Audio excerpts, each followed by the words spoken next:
Stéphane Comé, directeur du CAE. La conférence à laquelle vous allez assister en fait s'inscrit dans un cycle consacré à la question du pavillonnaire, tissu pavillonnaire, qui a donné lieu à plusieurs ciné-débats et à une conférence avec une exposition, c'était mi-décembre, sur la question notamment de comment les gens vivent et s'approprient leur logement pavillonnaire.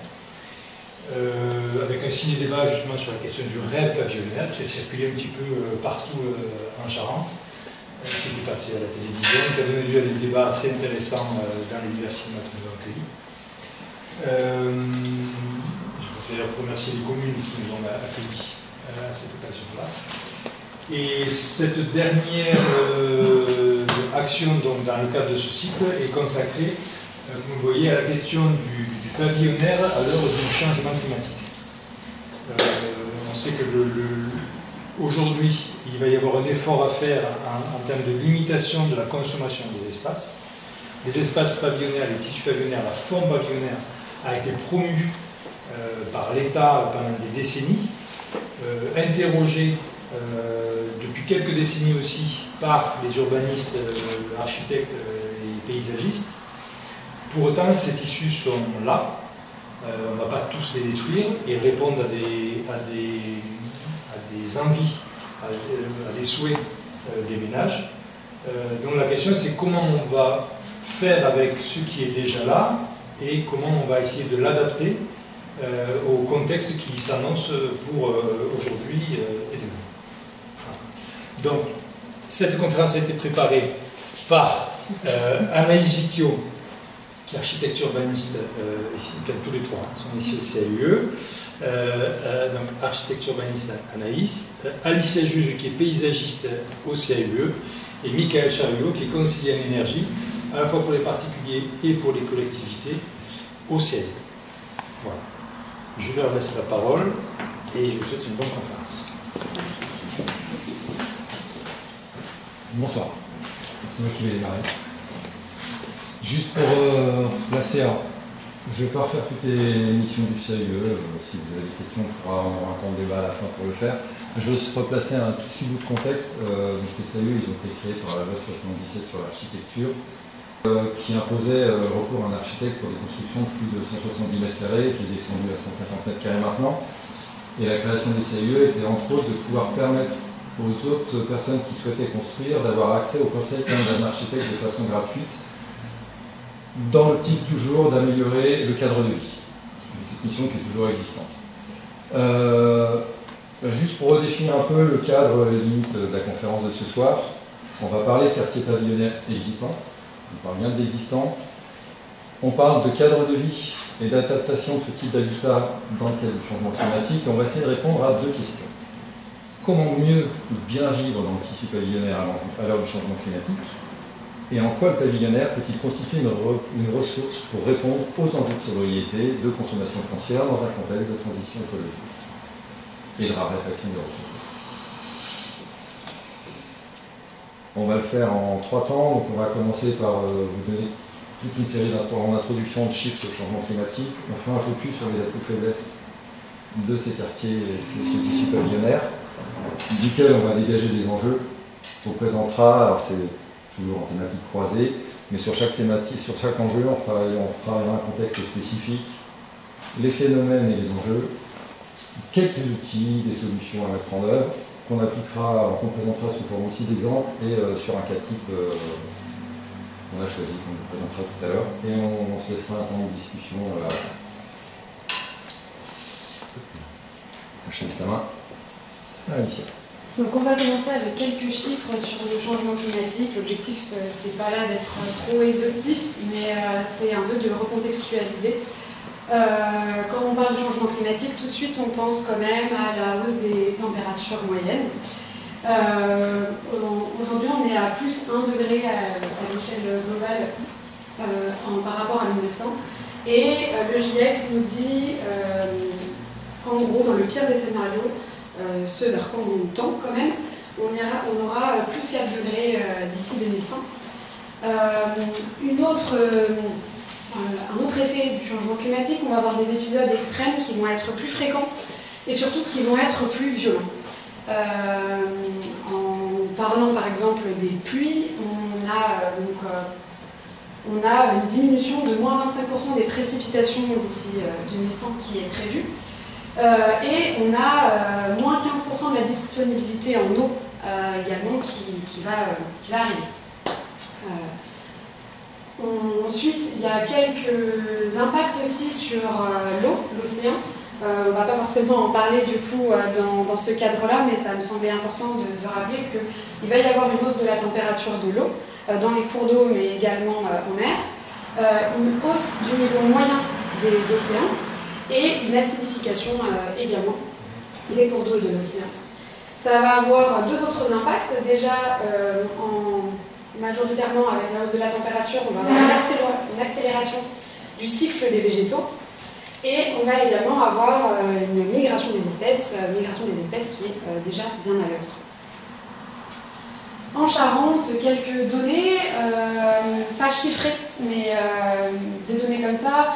On va avoir une augmentation de la sécheresse des sols qui va être liée à l'augmentation des températures et donc de l'évaporation. On va avoir moins de pluies qui vont être dites efficaces, on y reviendra tout à l'heure, mais en fait les sols vont être trop secs pour infiltrer la quantité d'eau qui va arriver très rapidement. Et puis, donc on va avoir une recharge des nappes qui va être beaucoup plus compliquée. On a également la baisse de la qualité de l'eau, avec donc une augmentation des coûts de traitement. Et donc pour tout ça, on va avoir besoin d'aménagement pour gérer ces épisodes extrêmes. Je passe par là. Ok. Le bâton juste pour replacer quelques éléments sur la question énergétique et des énergies renouvelables, juste pour illustrer un propos de sobriété entre autres. Ça, c'est la dame qui a fait ce travail-là, c'est le besoin en énergie d'une ville de 5000 habitants. Donc pour se chauffer, pour tout ce qui est activité agricole industrielle et les déplacements. Si on voulait produire sur le territoire toutes ces quantités d'énergie-là, il faudrait, si on voulait le faire qu'avec des énergies renouvelables, installer tout ça. Donc des éoliennes, alors l'éolienne offshore dans notre secteur pas trop, donc ça veut dire que les éoliennes terrestres éventuellement. Le PV c'est photovoltaïque, donc plusieurs hectares de photovoltaïque et voilà, différents systèmes comme ça, qui peut poser parfois des questions d'acceptabilité. Donc le jeu, et c'est là où on parle de sobriété, c'est de réussir à réduire notre besoin. Donc on va parler de ça. Non, vraiment je parle pas. On va travailler, on va en parler après à pas mal de moments, on va parler de sobriété, donc réduire au maximum les besoins pour limiter le recours à différentes sources d'énergie ou bien se poser la question de comment on produit l'énergie après avoir réduit au maximum toute cette partie-là. Anaïs. Sobriété. Donc la sobriété, elle est aussi foncière dans ses objectifs. Je pense que vous avez tous entendu parler de ce terme-là, artificialisation. L'artificialisation, on en a entendu parler récemment dans le zéro artificialisation net. Ici, on va parler de ce que c'est que l'artificialisation pour commencer, et puis de cet objectif de limiter. Pourquoi ? On va en parler aussi un petit peu. L'artificialisation, donc, je vais vous lire la définition qui est dans le Code de l'urbanisme, c'est donc l'altération durable par son occupation ou son usage de toute ou partie des fonctions écologiques d'un sol, en particulier de ses fonctions biologiques, hydriques et climatiques, ainsi que de son potentiel économique. Pour faire plus simple, un sol artificialisé, c'est un sol qui est passé d'un état naturel, agricole ou forestier à un état urbain. Voilà, si on le fait de façon très schématique. L'état urbain, ça peut être ça. Là, on a un exemple en fait là-dessous, qui est là pour illustrer ce petit élément-là. L'artificialisation, ça n'est pas l'imperméabilisation. Ce sont deux termes qu'on entend. L'artificialisation qu'on a vu, donc c'est, si on prend ce petit schéma, ici, le fait d'avoir des constructions, de la voirie, du stationnement, mais aussi des jardins qui sont des jardins privés, des jardins publics. Là, on a des zones de loisirs aussi. Tout ça constitue de l'espace qui est artificialisé puisqu'il ne peut plus avoir de fonction agronomique, par exemple, ou naturelle, ce n'est plus une zone naturelle non plus. On distingue donc artificialisation d'imperméabilisation. On voit ici ce que ça donne. Si on passe à la couche en dessous, l'artificialisation, excusez-moi, l'imperméabilisation, c'est le fait de rendre un sol imperméable, c'est-à-dire de l'empêcher d'absorber l'eau de pluie. Voilà, c'est ça. Et donc, quand je vous disais tout à l'heure, les jardins publics, les jardins privés, ce sont des sols artificialisés, oui, mais ce ne sont pas des sols imperméables. C'est un petit point qui est important pour la suite, parce qu'on va continuer de parler de cette artificialisation, puisqu'on va vous donner quelques données chiffrées qui sont intéressantes quand même à avoir pour le contexte. L'artificialisation en France, c'est donc la consommation des espaces naturels, agricoles et forestiers, et cette artificialisation, cette consommation, elle se fait en grande majorité, dans les espaces dits plutôt ruraux. Alors, ça paraît un petit peu étonnant, mais c'est comme ça. Si on donne des chiffres ici, on a en France 24 000 hectares par an qui sont consommés, qui passent de surface naturelle, agricole ou forestière à surface artificielle, urbaine. En Charente, on vous donne la comparaison, 305 hectares par an. Donc on est sur une moyenne à peu près sur les 10 dernières années pour pouvoir mesurer ça, parce que c'est quelque chose qui augmente de façon pas linéaire en fait. Point important, ici, ces hectares qui sont consommés, ils sont consommés pour faire de l'habitat à 69% en moyenne en France. Non, pas en France, en Charente, pardon, c'est en Charente. Et donc c'est conséquent, ça veut dire que quand on consomme de nouveaux espaces sur l'agriculture, sur les espaces naturels, c'est surtout pour faire de l'habitat, en grande partie pour faire de l'habitat.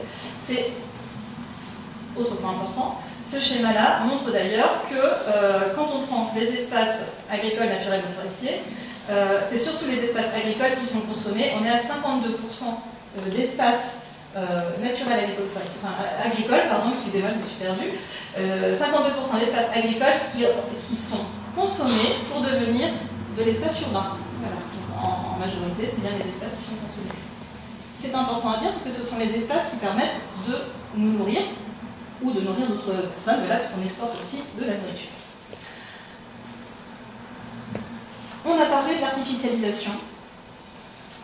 On a oublié de dire, excusez-moi, je fais une petite parenthèse, on fait la présentation linéaire et on aura un temps d'échange questions-réponses à l'issue de la présentation.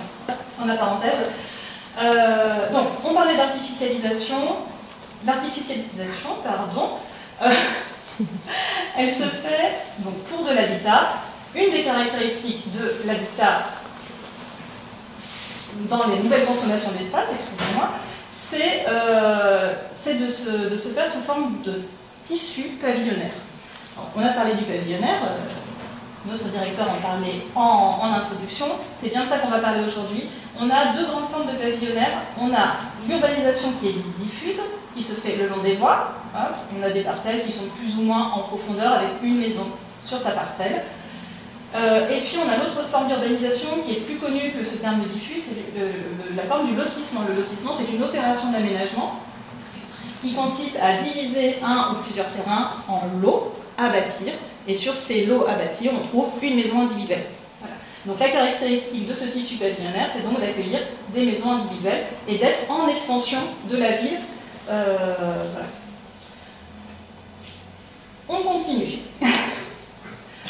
On parle d'étalement urbain, on parle du fait que ce sont des constructions, notamment des habitations, qui sont en étalement urbain. Bon, on est tous au courant qu'a priori, il nous faut des logements. Pourquoi est-ce qu'il nous faut ces logements? Est-ce qu'on peut caractériser un petit peu ce besoin en logement qu'on a? Alors, on commence par un état de lieu. En France, alors c'est toujours le même principe, on a en France, en Charente, il y a un petit peu de couleur pour s'y retrouver. En France, on a un stock, on va dire, de 37 millions de logements. Sur ces 37 millions de logements, on a ces petits diagrammes qui sont intéressants à comparer. On a 82% de résidences principales. Donc ça, c'est là où on vit résidence principale. On a des résidences secondaires qui constituent 10% du stock aussi, qui ne sont donc pas habitées à l'année, qui sont des résidences en plus. Et puis on a 8% de logements vacants, ce qui représente, alors si on fait un petit calcul très schématique, à peu près 3 millions de logements. On va en reparler après du logement vacant. Si on compare avec la Charente, alors forcément le stock n'est pas du tout le même, on a à peu près 200 000 logements. Un petit peu moins de ménages, mais 200 000 logements. Et puis on voit que la répartition elle est un petit peu différente, et notamment dans le vacant. les logements vacants. Je n'ai pas défini le logement vacant, je me rends compte. Le logement vacant, c'est le logement qui n'a pas d'occupant. Alors au sens de l'INSEE, c'est simplement le logement qui n'a pas d'occupant. Si on veut le caractériser un petit peu plus en profondeur, c'est le logement qui n'a pas d'occupant depuis plus de 2 ans, et là on est sur de la vacance qui est dite structurelle. Je crois que j'anticipe sur la suite, mais c'est pas grave, comme ça on sait ce que c'est que le logement vacant. Donc en Charente, pour revenir ici, on a un stock de logements vacants qui est plus important proportionnellement, au stock global, que la moyenne française. Ça s'explique parce que notamment ce sont dans les campagnes, dans les zones les plus rurales, qu'on a une vacance qui est plus prononcée, puisqu'en fait on a une désertification des bourgs notamment, et donc on a des logements qui sont plus occupés dans ces endroits-là. Petit point important encore dans les chiffres, on a une part de propriétaires qui est donc assez importante en France, mais qui est assez étonnante, 58%. Moi j'aurais dit plus, hein, donc voilà, j'étais assez étonnée par ces chiffres. En revanche, en Charente, on se rend compte qu'on a une part de propriétaires bien plus importante. On est plus proche de 67%, alors qu'en France, de manière globale, on est à 58%. Ça, ce sont des points qui sont importants, puisqu'en fait, on va en parler ensuite, ça a une conséquence, en fait, le fait d'être propriétaire ou non de son logement. On avance un petit peu, on se dit qu'on a besoin de logements. Bon, mais ça, c'est un fait. Mais alors, de combien de logements? Qu'est-ce qu'on produit actuellement? On a des besoins qui sont liés à l'augmentation de la population. C'est ce qu'on a ici. L'augmentation de la population, alors en France, on a une croissance de 0,3% en moyenne sur les dernières années. En Charente, on est sur une décroissance en fait. On a une croissance négative, donc moins 0,1%. On note quand même des disparités entre les territoires, avec la communauté d'agglomération du Grand Angoulême qui a une légère augmentation, avec des disparités là aussi selon les communes, hein, bien entendu.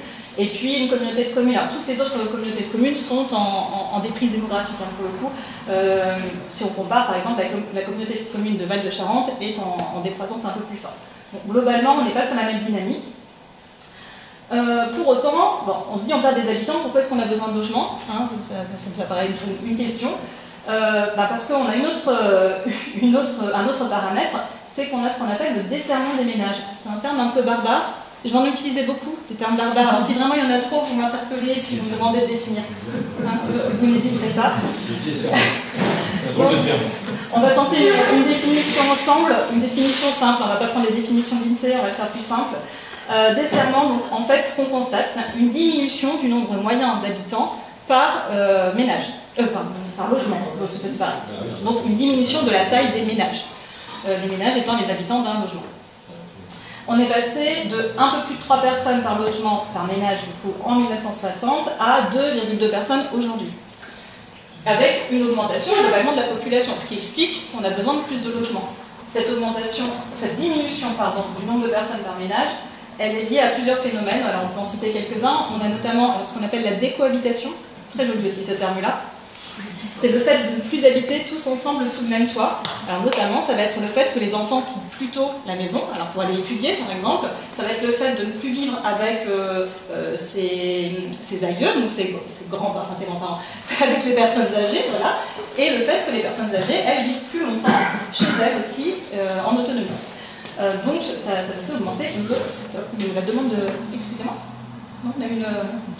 J'ai vu qu'il y avait une intervention. Oui, je dis qu'on y revient un peu. On y revient un peu, exactement. Les enfants, maintenant, ils restent tard à la maison où ils ont tendance à revenir. Alors, il y a l'effet retour, effectivement, qui n'est pas compté ici, il y a un effet retour, je le note. Et puis, donc, une illustration en Charente, que je trouve assez marquante quand même, parce que du coup, c'est assez concret, puis on a des chiffres qui sont appropriables quand même. On a, sur la période 2012-2017, c'est le dernier chiffre qu'on peut avoir, moins 1300 habitants, à peu près, sur 5 ans. Et en même temps, dans le même temps, plus 3000 ménages. Donc on comprend bien cet effet de desserrement, voilà, d'augmentation de la demande en logement, quand bien même on perd des habitants. La construction, donc on a besoin de logements, on construit des logements. En France, on a 350 000 logements par an en moyenne qui sont construits. Bon, on peut le comparer à 165 000 habitants, on se dit mais pourquoi est-ce qu'on construit autant de logements, hein, plus 165 000 habitants, voilà, on a toujours notre décohabitation, très bien. Et puis ce qu'on peut se dire aussi, un peu pour préciser un peu les choses, c'est que sur ces 350 000 logements, on a 50 000 de ces logements qui sont destinés à réaliser des résidences secondaires et du logement occasionnel, donc qui n'est pas habité à l'année. et puis on a 50 000 logements qui vont augmenter le stock de logements vacants.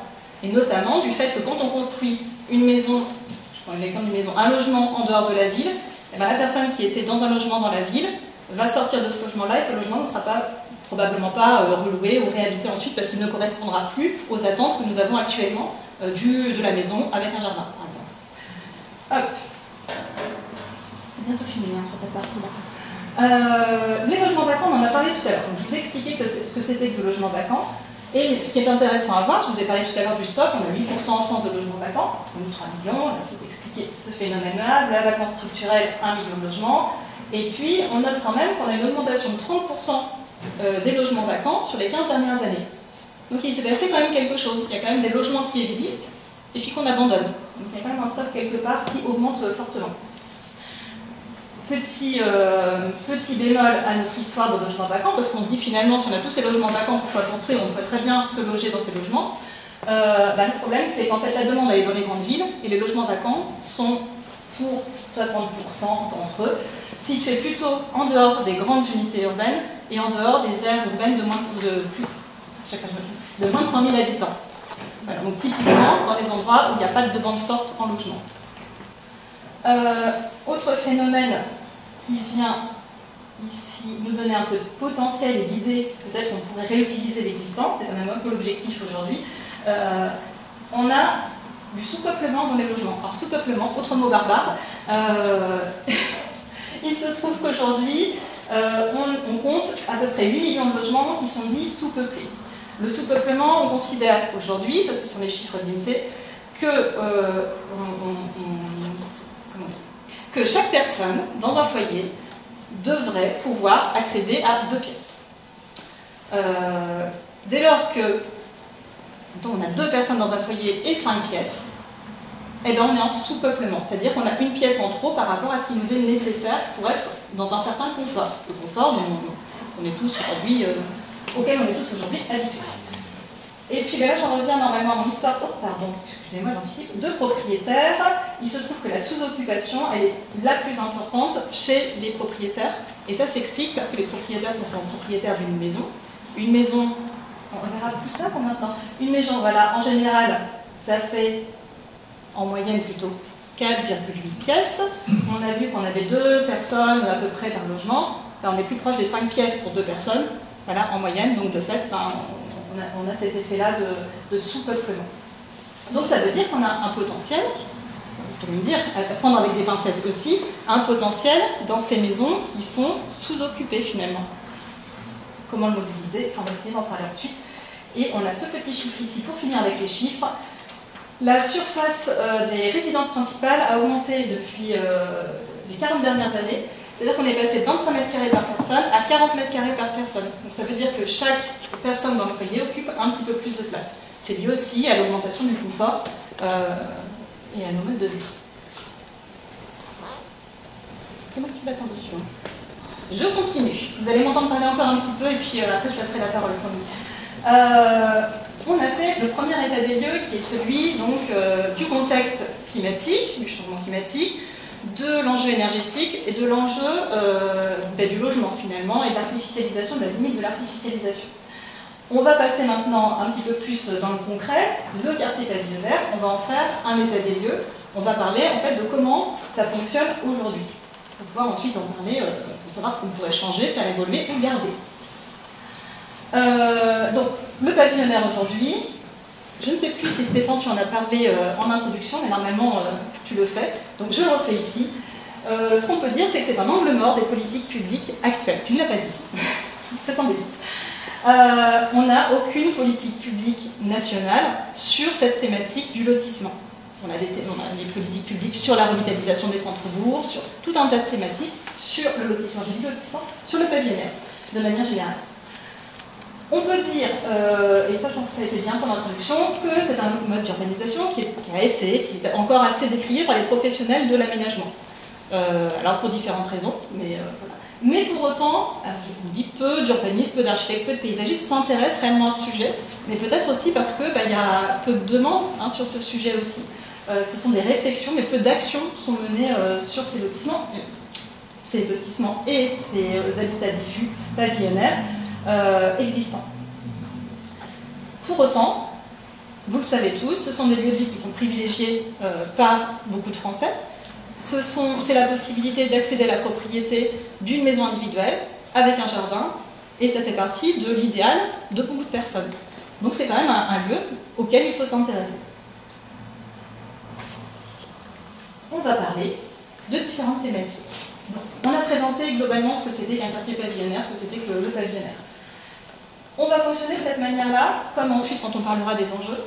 On va parler donc, de l'état des lieux suivant différentes thématiques. Vous voyez, on a fait des bulles bleues ici, une constellation. Voilà, c'est le petit terme qu'on lui a donné. On aime bien utiliser des mots un peu particuliers, je reconnais. Donc, on va parler des différentes thématiques et surtout des liens qu'elles ont entre elles. L'idée, c'est de parler des atouts, des faiblesses de ces lotissements, de ces quartiers pavillonnaires dont les lotissements font partie. Voilà, et on va commencer par la première thématique. On va essayer d'aller assez vite sur ces thématiques pour pouvoir rentrer dans le vif du sujet, des outils à utiliser pour faire bouger ou pour conserver ce qui va bien dans le quartier pavillonnaire. Première thématique, on en a parlé tout à l'heure, l'étalement urbain, l'artificialisation des sols. Donc ça, c'est une des conséquences de cette forme d'urbanisation, c'est qu'elle s'étale, effectivement, au-delà des bourgs, autour des villes. Et ça a des conséquences, notamment sur la biodiversité et la qualité du cadre de vie. Sur la biodiversité, très directement, parce que on consomme des espaces naturels, des espaces agricoles. On détruit cette partie-là. On a des coûts, ça c'est un point important, on en reparlera plus tard, on reparlera de tout ça aussi plus tard, de façon un peu problématisée. Des coûts qui sont engendrés par l'étalement urbain. Vous l'avez vu sur la photo aérienne tout à l'heure, quand on construit une extension urbaine, il faut créer une route s'il n'y en avait pas. En tout cas, il faut créer des routes pour desservir les différents logements, ça c'est certain. Et tout ça, les routes qui sont créées, ça peut être à l'initiative de la commune qui doit payer, bien sûr tout ça, ça peut être à l'initiative de l'aménageur qui lui va payer, mais ensuite qui risque de rétrocéder sa voirie un jour à la commune. Et donc, ça reviendra à la commune d'entretenir le réseau et la voirie. Donc ça, c'est un point important à avoir en tête. Ça, on en parlera tout à l'heure. L'éloignement des polarités externes. Ça, c'est un joli mot d'urbaniste aussi. Étalement urbain, on s'éloigne des villes, donc on s'éloigne aussi du bourg avec ses commerces, on s'éloigne du collège, du lycée, de l'école, on va s'éloigner de l'endroit où on travaille probablement aussi, hein, ça c'est possible, et puis on va s'éloigner des zones de loisirs et ainsi de suite, des zones d'achat aussi, de commerce. Et donc la conséquence directe, c'est qu'on va augmenter les déplacements. Avec cette autre conséquence, c'est qu'on va dépendre de la voiture. Voilà, on enchaîne ici. On augmente les déplacements, on est dans des quartiers où la dépendance à la voiture est importante. Je pense que ça, vous l'avez tous en tête, hein, ça fait partie des choses qui ont été pas mal médiatisées aussi, cette question de la dépendance à la voiture, et notamment via la question du coût en fait, que ça a de se déplacer en voiture pour faire l'ensemble de ces trajets. Donc, cette dépendance à la voiture, on l'a vu, on dépend donc d'autres polarités, on l'a dit, il faut aller faire ses courses, on prend sa voiture, il faut aller déposer les enfants à l'école, on prend sa voiture, systématiquement. Et ça, c'est lié au fait qu'on est dans un espace qu'on appelle ici monofonctionnel, c'est-à-dire qui est dédié à une seule activité, bien souvent, l'habitat. On peut avoir, en fonction des quartiers qui sont plus ou moins diversifiés. En tout cas, globalement, c'est plutôt l'habitat, ce qui fait qu'on doit se déplacer. Et puis, autre point qui va me permettre de faire la liaison ici, on dépend de la voiture, il faut créer des voiries automobiles, il faut créer du stationnement. En tout cas, la voirie doit être dédiée à l'automobile. En fait, c'est le principe, et ça on le retrouve beaucoup dans les lotissements. En fait, si on regarde un lotissement, eh bien, on se rend compte que c'est beaucoup de voies créées, beaucoup de voies de desserte des maisons. Ah, un terme que j'aime bien là aussi, la conception technique et la conception du tout tuyau. Alors, je ne sais pas si ça vous parle, cette histoire du tout tuyau. Le tout tuyau, c'est en fait la chose suivante, c'est un terme un petit peu technique qui veut dire que finalement tous les réseaux, eau pluviale, eau usée, sont sous la voirie dans des tuyaux. La conséquence de tout ça, c'est qu'on a une forte imperméabilisation des espaces publics, parce que si on a des tuyaux, on n'a pas besoin que l'eau rentre dans le sol, elle est canalisée, elle s'en va plus loin, on ne se pose pas plus la question pour notre quartier de ce que l'eau devient. Finalement, c'est assez simple. Donc, forte imperméabilisation, et ça a une conséquence directe sur la biodiversité. Et puis, cette gestion invisible des eaux pluviales, justement, on ne se pose pas la question de comment ça fonctionne, les eaux pluviales. À un moment donné, il faut bien qu'elles se déchargent quelque part. Bon, et bien ça, c'est une vraie question, en fait, qui doit être posée. Et sans transition, nous, revenons à notre espace monofonctionnel, on en a parlé tout à l'heure, une zone d'habitat. Bien souvent, il y a des choses qui sont dites sur les zones pavillonnaires, c'est qu'on a une forme de banalisation du paysage. Je ne sais pas si vous voyez ce que je veux dire par là, mais c'est un paysage urbain qui va beaucoup se ressembler, qui va ressembler beaucoup au quartier d'à côté, qui est lui aussi une zone pavillonnaire, et au quartier encore à côté, du village d'à côté. Finalement, on a une forme urbaine qui se ressemble et des constructions qui elles aussi se ressemblent, qui sont donc les pavillons. Ce côté monofonctionnel, on estime aussi qu'on peut avoir un risque d'un quartier dortoir, c'est-à-dire un quartier où finalement on ne fait que rentrer le soir pour dormir, passer le week-end, mais finalement on n'a pas une vie importante dans le quartier. Hop. Non, pas ça. Et ça c'est lié au modèle, on l'a vu, le tissu pavillonnaire c'est un tissu de maisons individuelles.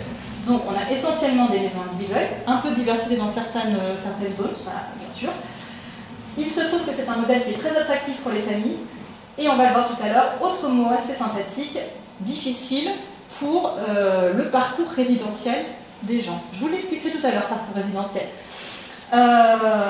On a un atout important sur ce modèle de maison individuelle, c'est un jardin. Le jardin qui est privé, qui est l'espace extérieur, et qui a un atout certain pour favoriser la biodiversité ici.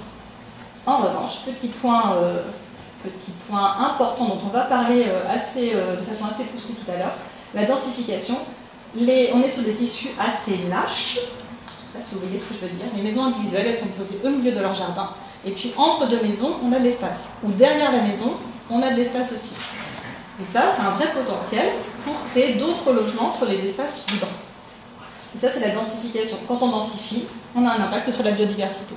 Et le dernier point, un lien ici entre biodiversité et le parc de logement, il pourrait être ici aussi, ce lien. On a des jardins, je viens de le dire, qui sont un vrai atout dans ces zones pavillonnaires pour le confort d'été. Parce que le jardin, c'est de la végétation, c'est potentiellement des arbres, et on va pouvoir agir sur le confort d'été des bâtiments. Et ça, Alicia et Mickaël vous en parleront tout à l'heure. Voilà notre constellation de thématiques et de croisement de thématiques ici. L'idée, c'est de se dire, il y a des atouts, il y a des faiblesses, et puis on a des liens surtout. Et en fait, un quartier pavillonnaire, des quartiers pavillonnaires, ce sont des endroits qui sont complexes, et c'est surtout l'idée de se dire que quand on va agir d'un côté, ici, on aura des impacts ailleurs. Et ça, c'est important, et c'est ce qu'on va essayer de montrer par la suite aussi. On passe à la partie suivante, qui va donc être la question des enjeux. Comment est-ce qu'on adapte les quartiers pavillonnaires au changement climatique? Vous êtes venus pour ça, donc on rentre enfin dans le vif du sujet. Voici les thématiques que nous allons aborder. On va se passer la parole, mais dans un premier temps, c'est encore moi qui vais parler. J'espère que je parle assez fort pour tout le monde, pour le coup, je ne vous ai pas demandé. Voilà. Donc, peut-être que tu vas faire le déroulé? Ou Alicia? Et du coup, pour chaque thématique qu'on va vous présenter, donc là, en gros, vous avez les grands titres des parties à venir. Donc, adapter le bâti foncier existant, on va commencer par ça, et c'est Anaïs qui va vous présenter. Et ensuite, on vous présentera les différents thèmes. Avec cette trame-là, c'est-à-dire, on va vous présenter d'abord le contexte du sujet. Par exemple, favoriser la biodiversité, qu'est-ce que ça veut dire? Quels sont les phénomènes qui sont en jeu liés à ça? Et ensuite, des outils mobilisables, des solutions possibles, avec un exemple aussi concret. Quelles sont en gros des préconisations qu'on pourrait avoir sur cet espace? Donc pour cet exemple, on s'est appuyé sur un quartier pavillonnaire quelque part dans les Deux-Sèvres. On ne donnera pas de nom ce soir, mais pour vous donner un petit peu le contexte, on a choisi donc ce quartier pavillonnaire qui est à côté d'une petite ville de 6000 habitants et qui est très proche d'un bourg de 700 habitants. Le voilà magnifiquement zoomé. Et donc, en fait, on va venir ici, Anaïs va vous présenter un peu plus concrètement ce que c'est que ce zoom. Ce quartier. Pourquoi est-ce qu'on a choisi ce quartier? Alors, on l'appelle quartier, c'est un secteur d'extension urbaine. Donc on a le bourg qui est quelque part par ici, et puis on a des routes voilà, qui se développent par là, et qui vont vers notre ville moyenne, petite ville. Et puis ce quartier, on le trouvait intéressant parce qu'en fait, il propose plusieurs tissus pavillonnaires. On a parlé tout à l'heure de deux principaux. Donc on a le lotissement, on en a un ici, un petit carré de lotissement. On a un autre lotissement ici, un petit peu plus récent. On va dire que c'est parce qu'il est un peu plus récent qu'il n'y a pas de végétation sur les parcelles. On pense que c'est pour ça. Et puis ensuite, on a l'habitat diffus. Donc ça, ce sont des maisons individuelles, des pavillons, qui sont plus anciens, pour certains, que les lotissements qui sont ici et ici, et qui sont développés le long des routes. C'est ce qu'on disait tout à l'heure, habitat diffus, le long des routes. Donc il nous semblait assez intéressant, d'autant plus qu'on est en fin d'urbanisation, donc on est au bout, en fait, de la ville telle qu'elle est aujourd'hui, avec des surfaces qui sont agricoles et cultivées au nord, et puis un espace qui est plus naturel au sud. Je pense qu'on n'a pas assez dézoomé, mais on voit quelques ripisylves. J'avais envie de dire ripisylves. Voilà. Alors, on va rentrer dans le vif du sujet. On commence par notre thématique, adapter le bâti et le foncier existant. Je vais vous parler rapidement des liens, puis après on va rentrer plus dans le vif du sujet. Adapter le bâti et le foncier existant, en fait, c'est un vrai enjeu et qui a des liens avec la préservation des espaces non bâtis, donc la question de la densification, et avec la question de cohésion sociale, dont on ne va pas beaucoup parler aujourd'hui, parce que, on vous l'expliquera en conclusion, c'est un petit peu compliqué à développer à l'échelle d'un seul quartier un peu isolé. Hop. Je rentre dans le détail ici. Le contexte. Il y a beaucoup d'écriture, on va s'en tenir aussi aux illustrations, c'est pas mal. Je vous explique un petit peu tout ça. Donc le contexte, on a parlé. Les tissus pavillonnaires, c'est de l'extension urbaine, on l'a dit déjà. Le modèle prédominant, c'est la maison individuelle, dont les habitants sont propriétaires. Une architecture, on parlait de banalisation, il y a aussi la standardisation, comme mot qui peut exister, c'est ce pavillon qui va correspondre à différentes époques, on va le reconnaître en fonction des époques de construction. On a un découpage parcellaire, une implantation des constructions qui, je qualifie là aussi de standardisée. On en a un peu une caricature ici, avec des parcelles assez carrées, des maisons au milieu de la parcelle. C'est un peu la caricature d'un lotissement, là pour le coup, pas toujours de toutes les autres pavillonnaires. En tout cas, c'est quelque chose qui vient contraindre l'évolution du bâti. On se rend bien compte que dans certains tissus pavillonnaires, quand on est la maison au milieu de la parcelle, on aura bien du mal à faire évoluer sa construction, soit pour l'étendre, soit pour créer quelque chose de plus, un garage ou quelque chose. C'est difficile. On a des espaces publics qui sont souvent réduits à la voirie, on l'a dit tout à l'heure. On l'illustre assez bien ici. Et puis on l'illustre aussi sur cette photo, c'est que finalement, c'est une voirie, mais en plus elle est assez pauvre, cette voirie, elle est vraiment utilitaire. La voiture, des trottoirs. Bon, on ne sait pas trop pourquoi il y a des trottoirs finalement, parce qu'ils sont assez étroits dans ce cas-là, mais vraiment la voirie utilitaire. Et puis, ce qui va nous intéresser ici, c'est qu'on a un potentiel de densification. Donc, densification, je ne l'ai pas encore défini, je vais le faire juste après, je crois, dès lors que les parcelles sont grandes. Ici, c'est compliqué, voilà, mais on peut trouver des potentiels plus grands. Alors, les phénomènes qui sont en jeu. Si on souhaite adapter le bâti et le foncier existant, c'est pour différentes raisons. Une des premières raisons, c'est limiter l'artificialisation. Comment est-ce qu'on fait avec l'existant, avec le bâti et le foncier existant, pour éviter de construire en extension des zones qui sont déjà bâties? Voilà, c'est ce qu'on a dit tout à l'heure. Il se trouve qu'on a des quartiers qu'on va dire d'assez faible densité. On peut l'illustrer avec ce petit schéma. Alors la densité, bien souvent celle qu'on connaît, c'est la densité de population, c'est celle qu'on apprend en cours de géographie. Voilà. Il existe d'autres types de densité, d'autres définitions de la densité, et nous on va parler beaucoup de la densité résidentielle. La densité résidentielle, c'est le nombre de logements par hectare en général sur un secteur. Et si on se situe ici, moi je trouve qu'elle est assez intéressante cette petite échelle-là, si vous la voyez assez bien, cette petite frise. On a ici une densité nulle, donc on n'a rien de construit, une densité résidentielle nulle, rien n'est construit, et puis on va vers le plus dense. Le plus dense, globalement, c'est l'habitat haussmannien qui est dans... typiquement, c'est à Paris, par exemple, on va prendre Paris, ou un centre-ville avec des bâtiments hauts et serrés les uns contre les autres, et puis entre les deux, on a tout un tas de constructions. Ce qu'on constate, c'est que l'habitat individuel, globalement, est plutôt dans les densités assez faibles. Dès lors que le tissu est un peu mixte, c'est-à-dire qu'on va avoir des activités, par exemple, qui vont être mixées avec le tissu pavillonnaire, l'habitat individuel, pardon, on va avoir une densité qui augmente, mais j'ai envie de vous le dire quand même, ça sur les grands ensembles. Vous voyez les grands ensembles, les bars et les tours, et bien on a une densité qui est en fait très faible, une densité résidentielle qui est très faible. Vous vous amuserez à regarder des photos aériennes. On a des bars et des tours qui contiennent beaucoup de personnes, mais finalement, ce sont des espaces qui sont très vide tout autour, avec beaucoup de parking et beaucoup d'espace vert. Donc des densités. La question de la densité, voilà, c'est aussi ça. On aurait envie de dire ça, c'est un quartier dense.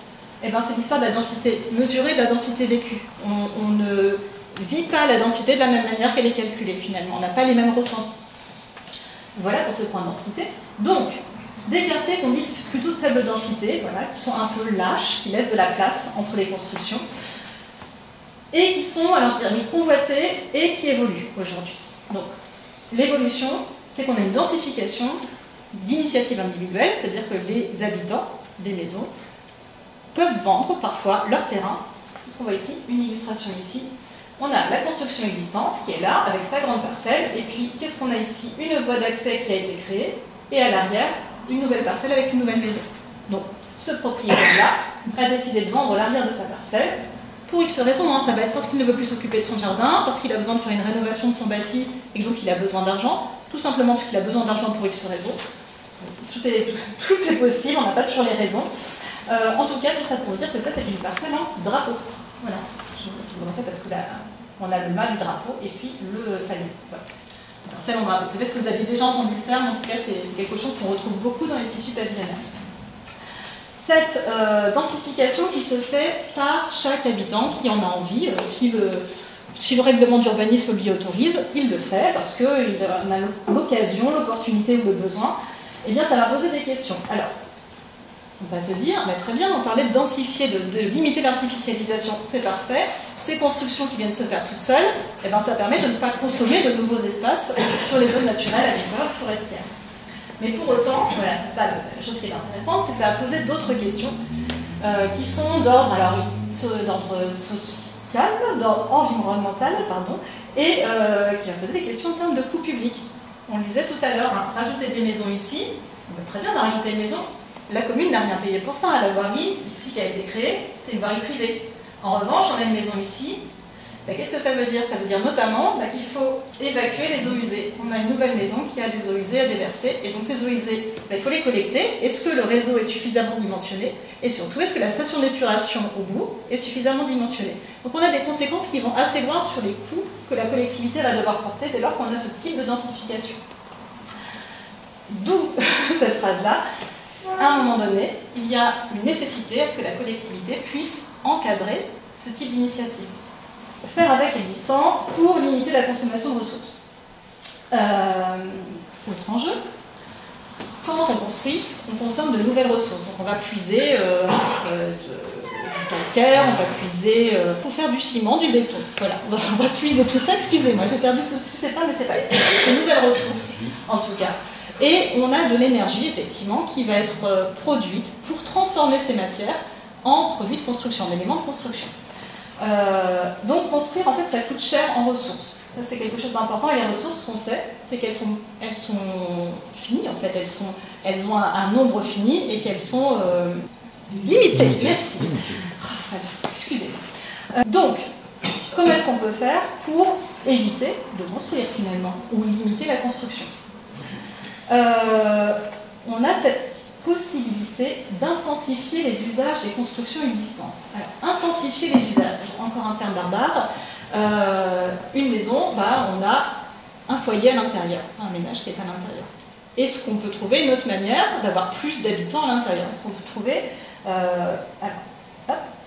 Est-ce qu'en diminuant la surface par habitant, on peut se dire qu'on peut accueillir une nouvelle famille? Est-ce qu'on peut diviser sa maison et accueillir une autre famille à côté? Oui, dans la même maison, par exemple. C'est ce qu'ont fait les communistes. Hein. Vous avez 5 familles dans le même appartement. Alors, dans le même appartement, c'est autre chose. Encore, j'en arriverai pas là, normalement, je ne crois pas. En tout cas, voilà, qu'est-ce qu'on peut faire? Est-ce qu'on peut agrandir modérément sa maison peut-être pour accueillir une personne âgée chez soi, alors qui peut être sa personne âgée, hein, son parent, qui vient habiter chez soi, mais qui peut quand même avoir son espace indépendant. Est-ce qu'on peut avoir d'autres manières d'habiter? En ce moment, on a beaucoup les colocations intergénérationnelles qui sont un peu médiatisées. Est-ce qu'on peut transformer une maison individuelle qui accueille 2 personnes, ou 2,2 personnes, en habitation qui accueille 4 personnes ou 5 personnes, parce que finalement, on a assez de chambres pour accueillir plus de personnes qui ne sont pas du même foyer. On vous donne ici des pistes qui sont exploratoires. L'idée, c'est de se dire comment est-ce qu'on fait pour faire avec ce qu'on a aujourd'hui mais sans non plus s'appauvrir dans ce qu'on a. C'est-à-dire, l'idée, c'est pas non plus de baisser le confort qu'on peut avoir. Il n'est pas question de se dire, on va partager sa salle de bain entre 6 familles, peut-être entre 6 maisons. C'est pas forcément ça l'idée. L'idée, c'est de se dire, qu'est-ce qu'on peut faire en partant de ces chiffres-là aussi. J'ai oublié de parler de ces chiffres-là. On a dit tout à l'heure que les résidences principales, elles ont augmenté. En 50 ans, elles sont passées de 72 mètres carrés à 91, 70 à 90. Donc on a une surface globale pour habiter qui a augmenté en 50 ans. Aujourd'hui, elles sont en train de se réduire. Alors aujourd'hui, les appartements surtout sont en train de se réduire. Les maisons aussi. Et les maisons de spa ne se réduisent un petit peu. Dû au coût de la construction. Dû au coût de la construction, tout à fait. C'est très récent et effectivement, c'est... Le fait que les gens veuillent maintenant habiter proche des grandes villes aussi, ça fait augmenter le coût du foncier. Et donc on a moins d'argent pour faire la construction. Voilà. Tout à fait. Je continue sur ce qui est en jeu. Comment est-ce qu'on fait avec l'existant pour s'adapter aux évolutions sociétales? Les évolutions sociétales, c'est ce que je vous disais tout à l'heure, le desserrement des ménages, ce fameux, qui revient, et puis les parcours résidentiels. Je vous ai dit que je devais vous expliquer ce que c'était que cette affaire de parcours résidentiel. Le parcours résidentiel, alors là on a une définition qui est celle, je crois que c'est l'agence d'urbanisme de Bordeaux qui donnait cette définition-là. On en a plusieurs. Donc, je vous l'ai dit, ça désigne donc le processus qui fait que tout au long de la vie, une personne ou un ménage fait évoluer son habitat en déménageant pour répondre à ses besoins, changeant de type et de taille de logement, de localisation résidentielle et ou de statut d'occupation. On a une illustration ici, alors vous ne pouvez pas lire, mais c'est pas très grave dans l'idée. On a le parcours là de 2 personnes qui sont seules, un homme et une femme. C'est très hétéronormé en fait notre affaire. Donc, les codes. on passera là-dessus. Voilà, donc ils vivent seuls, étape 1, étape 2, bon, mais ils sont en couple, ils vivent dans le même appartement, mais du coup c'est plus le même appartement, on passe de studio ou de chambre d'étudiants à un petit appartement, une petite maison qui peut s'accueillir tous les deux, mais avec un budget limité. Ces gens-là ont des enfants. Tout ça, on est très dans le standard, hein, tout ça. Donc, ont des enfants, mais donc il leur faut un logement plus grand. Ça, c'est la théorie en fait de ce qu'il faudrait à chaque personne tout au long de sa vie comme logement le plus adapté à sa situation. Et donc là, on a une situation où je crois qu'on a 15 logements différents qui sont nécessaires au parcours de vie, parce qu'on a aussi une séparation hein, qui arrive ici. Ouais, une séparation. Et puis on a ici une famille recomposée, effectivement. Et puis les enfants qui ensuite partent faire leurs études et qui donc ou partent, je ne sais pas où d'ailleurs, et qui prennent leur autonomie en tout cas et qui ont leur propre logement. Donc tout ça pour dire que pour ces 2 personnes, initialement, il faut au minimum à peu près 15 logements pour remplir au mieux les besoins qu'ils ont tout au long de leur vie.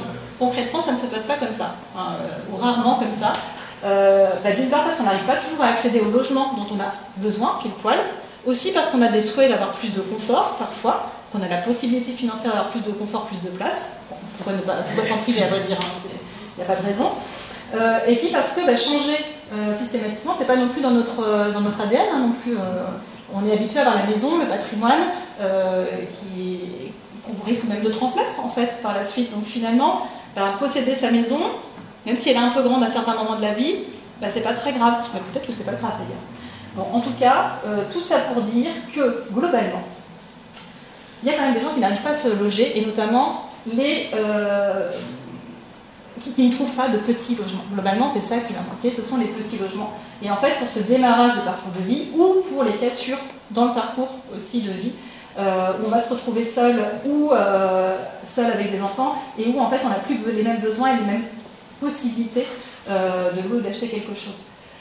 Donc, globalement, on se dit qu'il y a un besoin de diversifier l'offre en logement.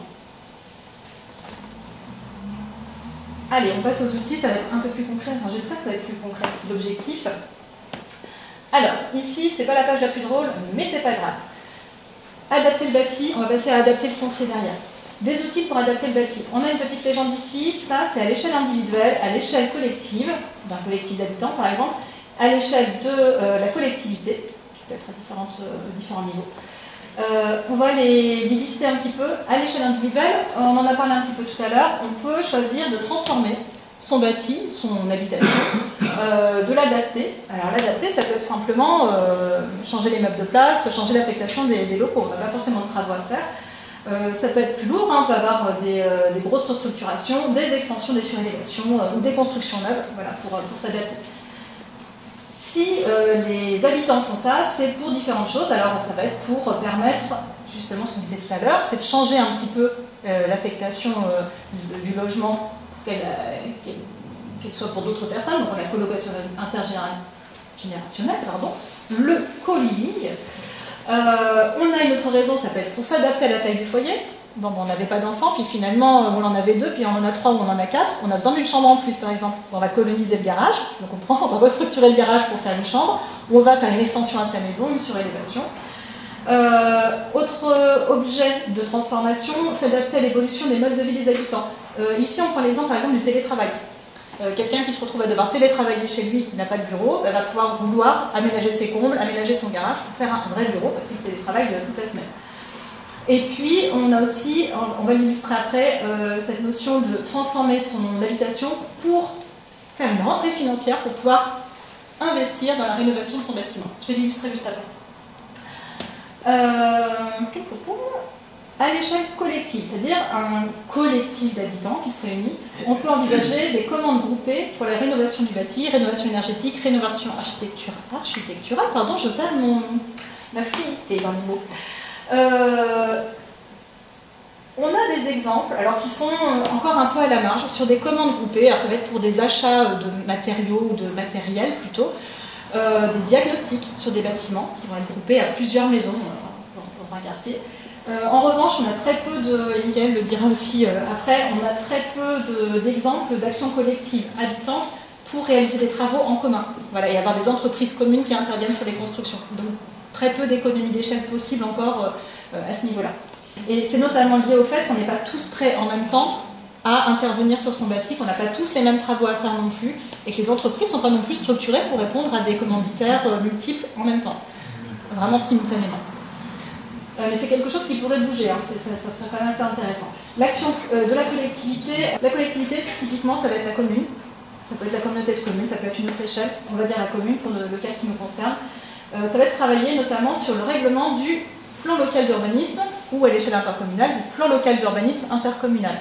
Est-ce que ça vous parle, plan local d'urbanisme? Oui, c'est bon. Ça va être peut-être acquérir une ou plusieurs constructions, une ou plusieurs parcelles, pour faire des logements sociaux, pour faire autre chose, pour faire des logements locatifs communaux, pas forcément sociaux d'ailleurs. Et puis on a un autre interlocuteur possible aussi, une autre personne qui peut mener des actions, c'est le propriétaire privé ou public qui peut contracter des baux de longue durée. Et là on a le bail emphytéotique, le bail à réhabilitation et le bail à construction. Ce n'est pas forcément l'objet de les détailler aujourd'hui, mais si on a des questions, si vous avez des questions par la suite, je pourrais y répondre. J'illustre un petit peu tout ça. On a un exemple ici d'une personne vivant dans sa maison qui a besoin de faire une rénovation énergétique importante de sa maison. Cette rénovation énergétique lui coûte cher, elle n'a pas les moyens de la faire avec ses finances telles qu'elles sont. Donc ce qu'elle se dit, c'est que ce qu'elle peut faire, c'est diviser sa maison et en fait donner une partie de cette maison en location à une personne qui va lui remettre un loyer et avec ce loyer, elle pourra investir de l'argent dans les travaux de rénovation. Ça veut dire qu'on est sur des rénovations qui sont légères et lourdes à la fois. Il faut diviser une habitation, créer 2 entrées, une deuxième entrée, et en même temps, il faut essayer de les faire les plus légères possibles, de manière à ce que ça ne coûte pas trop cher pour rentrer dans ses frais rapidement.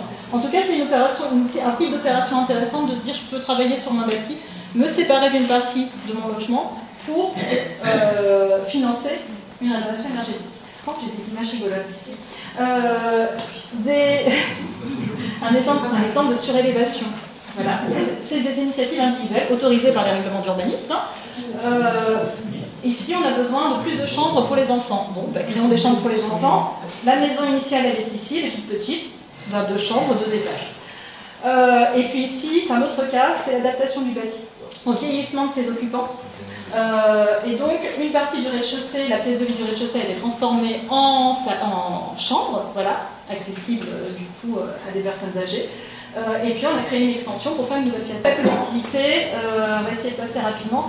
Donc, le plan local d'urbanisme ou intercommunal peut intégrer des orientations d'aménagement et de programmation qui sont donc des programmes qui sont dessinés voilà, schématiquement et qui permettent de cadrer ce qu'on souhaite comme évolution sur des quartiers existants, par exemple. Là, typiquement, on a un tissu pavillonnaire avec des maisons qui sont là. Et puis là, dans ce plan local d'urbanisme, ce qui est proposé, c'est que sur cette partie-là de pavillon, eh ben, on puisse changer la destination, on puisse même détruire les pavillons pour faire autre chose, pour faire une mixité fonctionnelle. Donc peut-être mettre des commerces, peut-être mettre autre chose, des bureaux ici devant. Et puis on cadre tout ça avec des règles. Où on dit ben, on veut conserver ici un front bâti, c'est-à-dire des maisons qui ne tournent pas le dos à la rue, et puis on veut conserver du végétal à l'arrière. Je passe rapidement. Le foncier, on a parlé de la densification individuelle par division parcellaire, c'est la fameuse parcelle en drapeau que je vous montrais tout à l'heure. On a d'autres types de division parcellaire. On a le remembrement parcellaire et la construction via des associations, des associations d'habitants. Et donc on a l'association foncière urbaine notamment, dont je vais vous parler juste après. Et puis je vous parlais aussi de la nécessité pour la collectivité d'encadrer la densification. Et ben, il y a un document qui est assez bien fait pour ça à la disposition des élus, c'est le plan local d'urbanisme. Je vais y revenir assez souvent, plan local d'urbanisme, mais il offre un certain nombre d'outils. Je vais passer, je vais illustrer dans les exemples. À l'échelle individuelle, on disait, on a des maisons, et puis on a un terrain qui est un peu grand, la parcelle drapeau elle est ici, donc je construis au fond mon jardin. Je peux construire, j'ai une parcelle là, je peux construire à côté de mon jardin, et puis diviser ma parcelle, avoir une nouvelle habitation, à côté de ma maison, pardon. Et puis je peux aussi m'entendre avec mon voisin et dire, bah, on a un espace entre nos deux maisons, et puis on peut construire, on peut peut-être s'entendre pour vendre chacun un bout de terrain, et puis, hop, enfin vendre, ou mutualiser le terrain pour un premier temps, construire une maison et puis vendre l'ensemble. L'association foncière urbaine. Donc là, je vais faire très court comme explication. Le principe, c'est qu'un certain nombre de propriétaires, plusieurs propriétaires se regroupent. Là, typiquement, on a, je ne sais pas combien on peut avoir de propriétaires, mettons qu'on en ait 5, 10, 15, je ne sais pas, qui possèdent toutes ces parcelles et qui se disent, bon ben moi sur ma parcelle, je ne peux rien faire parce qu'en fait, moi j'ai cette bande là étroite, c'est constructible, alors qui peut construire sur cette parcelle? Personne. Bon, et ben, est-ce qu'on n'aurait pas intérêt à se regrouper là tous ensemble avec nos parcelles constructibles, à faire appel à des experts? Donc ça, ce sont des opérations qui sont typiquement d'initiative individuelle. Dès lors que le plan local d'urbanisme l'autorise, il n'y a pas de frein à ce que ça se réalise. Que la collectivité ensuite en soit contente ou pas, finalement. Je vais passer là-dessus, en tout cas très rapidement. L'idée, c'est de se dire que la collectivité, elle peut être aussi là pour encourager les habitants à se regrouper, pour faire des actions ensemble, parfois. Voilà, c'était essentiellement ça. Exemple. Et après, je passe la parole. Donc, l'exemple ici, on revient sur notre quartier, vous le reconnaissez, et on se dit, bah, finalement, qu'est-ce qui peut se passer sur ce quartier-là en fonction de tout ce qu'on a dit avant? Quels sont les outils qui peuvent être mis en place sur ce quartier? Bien ou pas bien, on n'est pas là pour juger l'outil. Je vous dirai peut-être ce que j'en pense quand même. En tout cas, voilà ce qui peut se passer. On peut avoir ici une division de la parcelle, on a un terrain, on divise, on a une nouvelle construction. On va retrouver la même chose ici, la parcelle elle est très large, on imagine très bien qu'un jour on puisse diviser là, qu'une construction se fasse. L'initiative individuelle là aussi. On a des extensions qui sont possibles. Là, on a la transformation, là on a un bâtiment qui a un étage. C'est le seul dans le quartier qui a un étage. Là, ce bâtiment-là, on peut très bien se dire qu'un jour, il est racheté pour faire un petit collectif. Pourquoi pas un collectif peut-être un peu à l'allemande, où on a une maison un petit peu grosse, on la divise en 4, et puis on a 4 habitants dedans, 4 foyers au lieu d'un seul.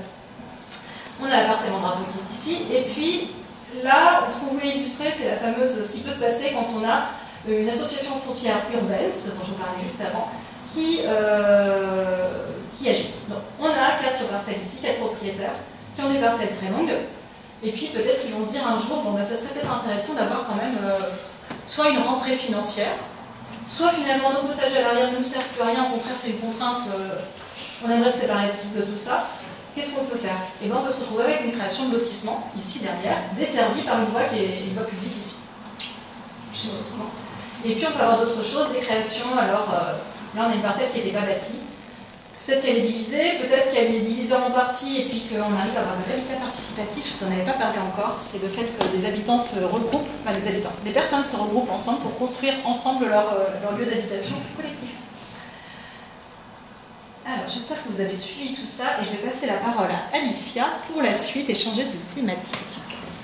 Donc maintenant que Anaïs vous a parlé de comment on peut adapter le bâti et le foncier existant, on va parler de comment conserver et favoriser la biodiversité, en sachant qu'avec le changement climatique, on a pas mal d'enjeux liés à cette biodiversité. Je voulais commencer avec un chiffre qui m'a un peu interpellée. Les jardins pavillonnaires, ils couvrent aujourd'hui plus de 2% du territoire national, seulement les jardins des quartiers pavillonnaires. C'est 4 fois plus que la superficie de toutes les réserves naturelles réunies en France. En fait, ça pose là quand même le potentiel que représentent ces jardins en France.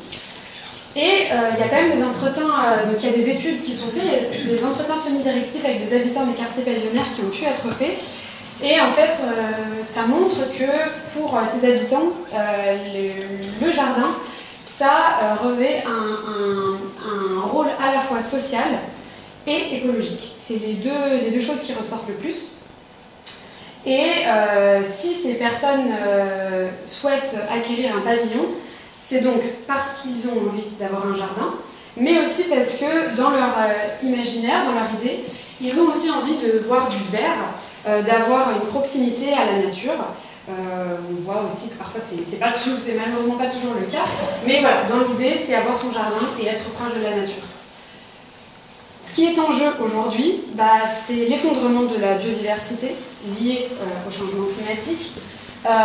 Des chiffres qui peuvent paraître alarmants, je ne suis pas là pour alerter, mais qui sont importants à considérer. On a 68% des populations de vertébrés qui ont disparu entre les années 70 et 2016, donc en moins de 50 ans.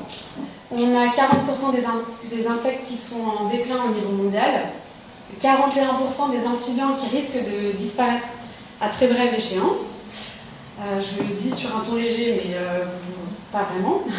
Il y a 75% des milieux terrestres qui sont altérés de façon significative et 85% des milieux humides qui ont été détruits. On a 15 milliards d'arbres qui sont abattus chaque année et 46% de la couverture forestière a disparu depuis la préhistoire. Voilà, on a posé un peu le sujet. Ce qui m'amène quand même à vous parler de ce que c'est que la trame verte et bleue, pour qu'on soit tous d'accord avec ce concept. Donc la trame verte et bleue, elle est née d'une politique publique qui a été initiée en 2007 et qui ensuite a été introduite dans le Code de l'environnement en 2009. Et en fait, elle permet de mieux prendre en compte la biodiversité dans les aménagements de territoire. Donc il y a des petits schémas qui sont assez clairs. Donc pour vous expliquer un petit peu, on va avoir des réservoirs de biodiversité en vert foncé. Et ensuite, on a des corridors écologiques qui permettent de relier ces espaces. Et en fait, c'est ce qui vient créer finalement des continuités écologiques. Ça, c'est la trame verte. Ça peut aussi être la trame bleue. La trame bleue, c'est donc un cours d'eau, par exemple, qui va à la fois être un réservoir de biodiversité, mais également un corridor. C'est un petit peu visible sur ce schéma-là également. La trame verte et bleue, elle est composée des milieux boisés, des milieux ouverts, des milieux littoraux, des cours d'eau et des milieux humides. Et en fait, tout ça, ça vient créer ce qu'on appelle la trame verte et bleue, et ce qu'il faut donc que l'on préserve. Voilà. Maintenant, donc, Anis, elle vous a pas mal parlé quand même de ce que c'est que la densité. Le pavillonnaire est une forme urbaine, on va dire, de faible densité. C'est expliqué plus ou moins avec les schémas que vous voyez là, avec en fait une partie d'espace potentiel, on va dire, non urbanisé, assez important. Et donc, elles ont, le pavillonnaire a ce potentiel-là et a cet avantage d'avoir des espaces qui sont perméables et également qui permettent aux espèces animales et végétales de se développer. Donc pourquoi ces formes urbaines moins denses, elles sont favorables à la biodiversité, quels sont en fait les atouts des jardins privés dans le pavillonnaire? Déjà parce que les formes urbaines, il y a une hétérogénéité de l'occupation du sol, et puis ces jardins privés, ils ont vraiment un rôle clé. Parce qu'en fait, ils permettent d'avoir une diversité d'espèces, Alors, cette diversité d'espèces, elle est corrélée quand même à la superficie du jardin, mais aussi à la gestion qu'on fait de ce jardin. Forcément, hein, si on vient mettre des désherbants dans son jardin, la biodiversité, on peut lui dire au revoir. Mais voilà, et également la diversité du couvert végétal. La biodiversité, elle est également favorisée par le gabarit et la localisation des arbres. Parce qu'en fait, ils vont permettre davantage de possibilités de nidification, de butinage. Voilà, donc c'est aussi important à prendre en compte. Et donc les jardins privés, s'ils sont reliés premièrement entre eux et deuxièmement aux autres espaces verts à côté et aux espaces naturels également, et ben, ça permet de favoriser la perméabilité et la connectivité des espèces. Ce qui m'amène à parler en fait de la limite de la densification. Donc on a vu qu'il y avait plein d'avantages à densifier ce pavillonnaire. Il y a quand même un inconvénient, c'est que ça a des conséquences négatives qui ne sont pas vraiment clairement identifiées encore aujourd'hui sur la biodiversité déjà présente. Et en fait, la disparition progressive des jardins pavillonnaires, parce que lorsqu'on densifie, on l'a vu, on vient densifier majoritairement sur le jardin existant, et ben et alors qu'en plus ça participe à la qualité de cet habitat, ça a des incidences, premièrement sur incidence écologique et également de l'incidence sur le paysage, qu'on verra par la suite. En sachant quand même que lorsqu'on vient densifier, on peut aussi se poser la question de lorsque je densifie un jardin, on ne voit pas forcément tout de suite la différence, mais si on vient densifier plusieurs parcelles, on vient augmenter cette échelle-là et donc on vient renforcer la perte de biodiversité. On a donc plusieurs possibilités, plusieurs outils. Les outils d'en bas. La collectivité. Très rapidement sur les outils, on a parlé du plan local d'urbanisme. Là aussi, il offre des outils pour préserver ou favoriser même la biodiversité et le paysage. Le règlement du PLUI, on peut imposer des surfaces non imperméabilisées, des coefficients, de biotopes. On a tout un tas d'outils qui ont été développés ces 10 dernières années, si je ne dis pas de bêtises, justement en faveur de la biodiversité. Et puis on a les fameuses orientations d'aménagement et de programmation qui sont donc ces schémas programmatiques, je ne sais pas si je me fais comprendre aussi si je dis ça, qui permettent de préciser des choses en termes de programmation. Est-ce qu'on veut créer de nouvelles haies par exemple? Est-ce qu'on veut préserver les existantes? Est-ce qu'on veut préserver les arbres existants par exemple? Est-ce qu'on souhaite, on voyait son exemple tout à l'heure, créer de nouvelles poches de verdure peut-être dans les lotissements ou les zones pavillonnaires? Voilà, je passe rapidement là-dessus. Donc pour illustrer tout ça, la collectivité, quand elle travaille sur son TLU, elle fabrique donc par exemple une orientation d'aménagement et de programmation, on en a une ici, un exemple, qui montre qu'on a un quartier, hop, un pavillonnaire, là on a vu l'hiver aussi, on a un pavillonnaire ici, et puis on a une grosse ventreuse, on a un espace qui n'est pas bâti au milieu de cet espace pavillonnaire. Et puis la collectivité, elle se dit ici, bon, ok on va construire, il va y avoir une bonne raison, on peut construire ici, c'est intéressant, c'est utile.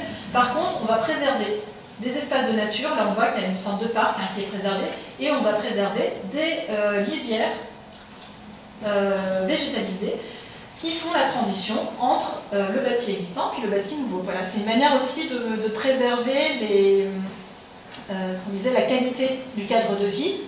Il y a des gens qui étaient installés ici aussi avant, c'est-à-dire qu'on ne leur met pas une maison dans leur jardin complètement. On essaye en tout cas d'éviter ça.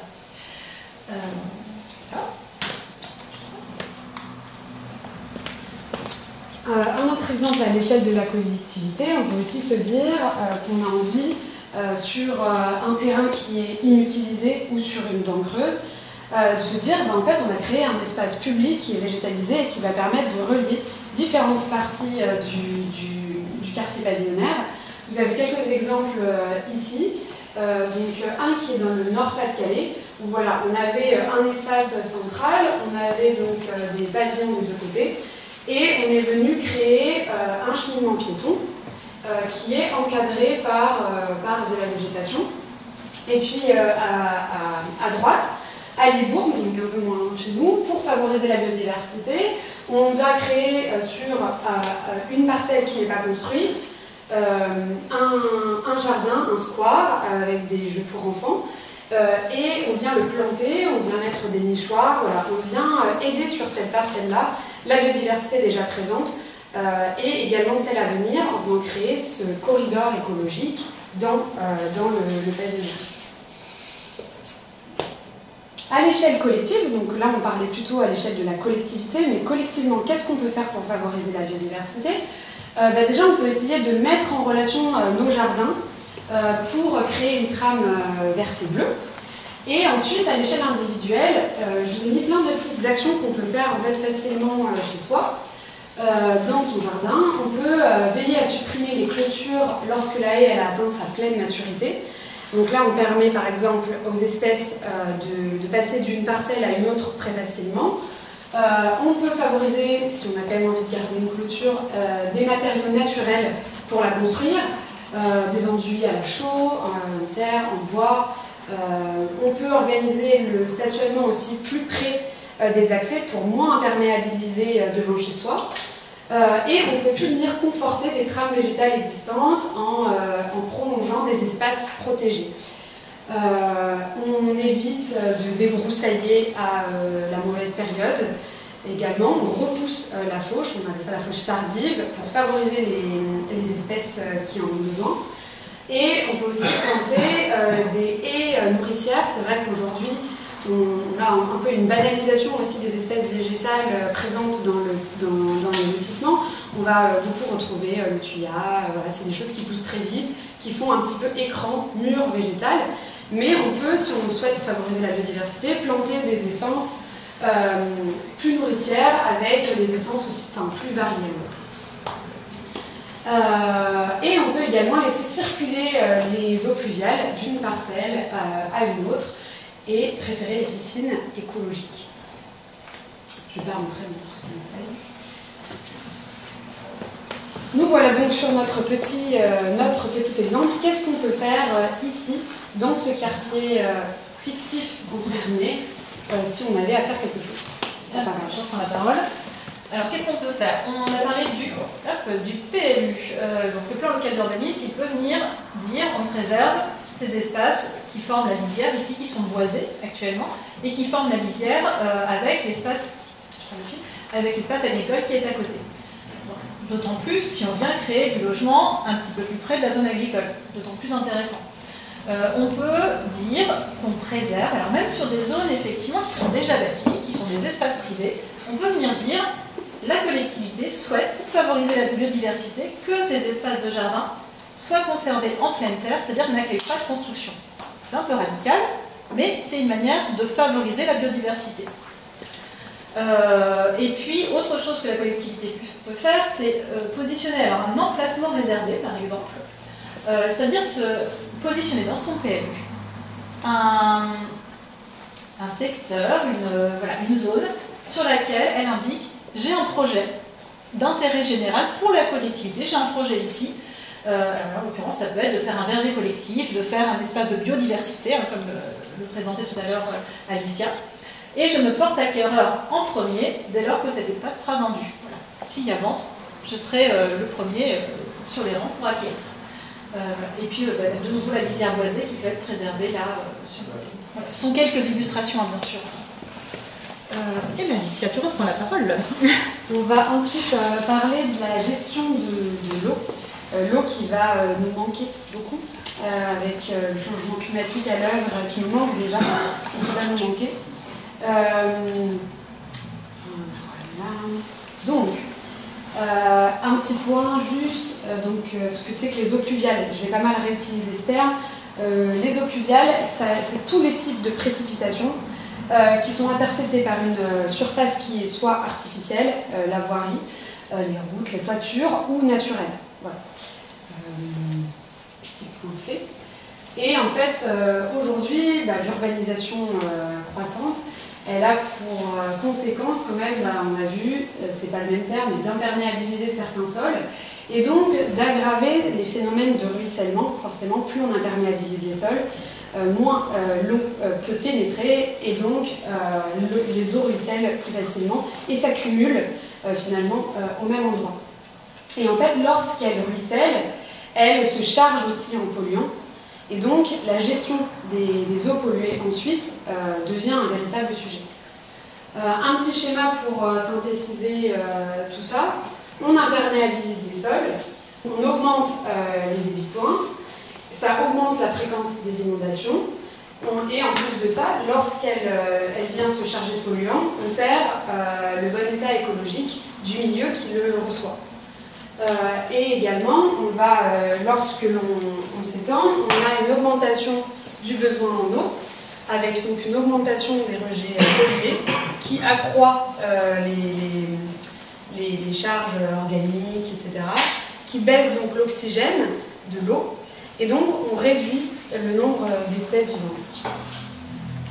Et puis oui, il y a un autre truc, c'est quand même qu'on a des sécheresses qui sont de plus en plus longues, on a donc une baisse du niveau des rivières et également des nappes, et en fait on vient donc concentrer les polluants dans ce qui reste d'eau. Et donc on vient perdre un bon état écologique et des usages de l'eau également. Un autre petit schéma que je trouvais assez intéressant pour essayer de vulgariser quels étaient les effets d'urbanisation des sols sur la gestion et l'infiltration des eaux.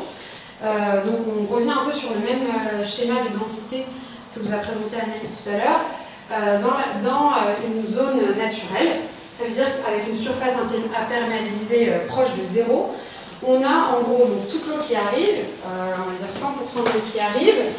Il y a 25% de cette eau qui va s'infiltrer en profondeur, qui va donc recharger les nappes.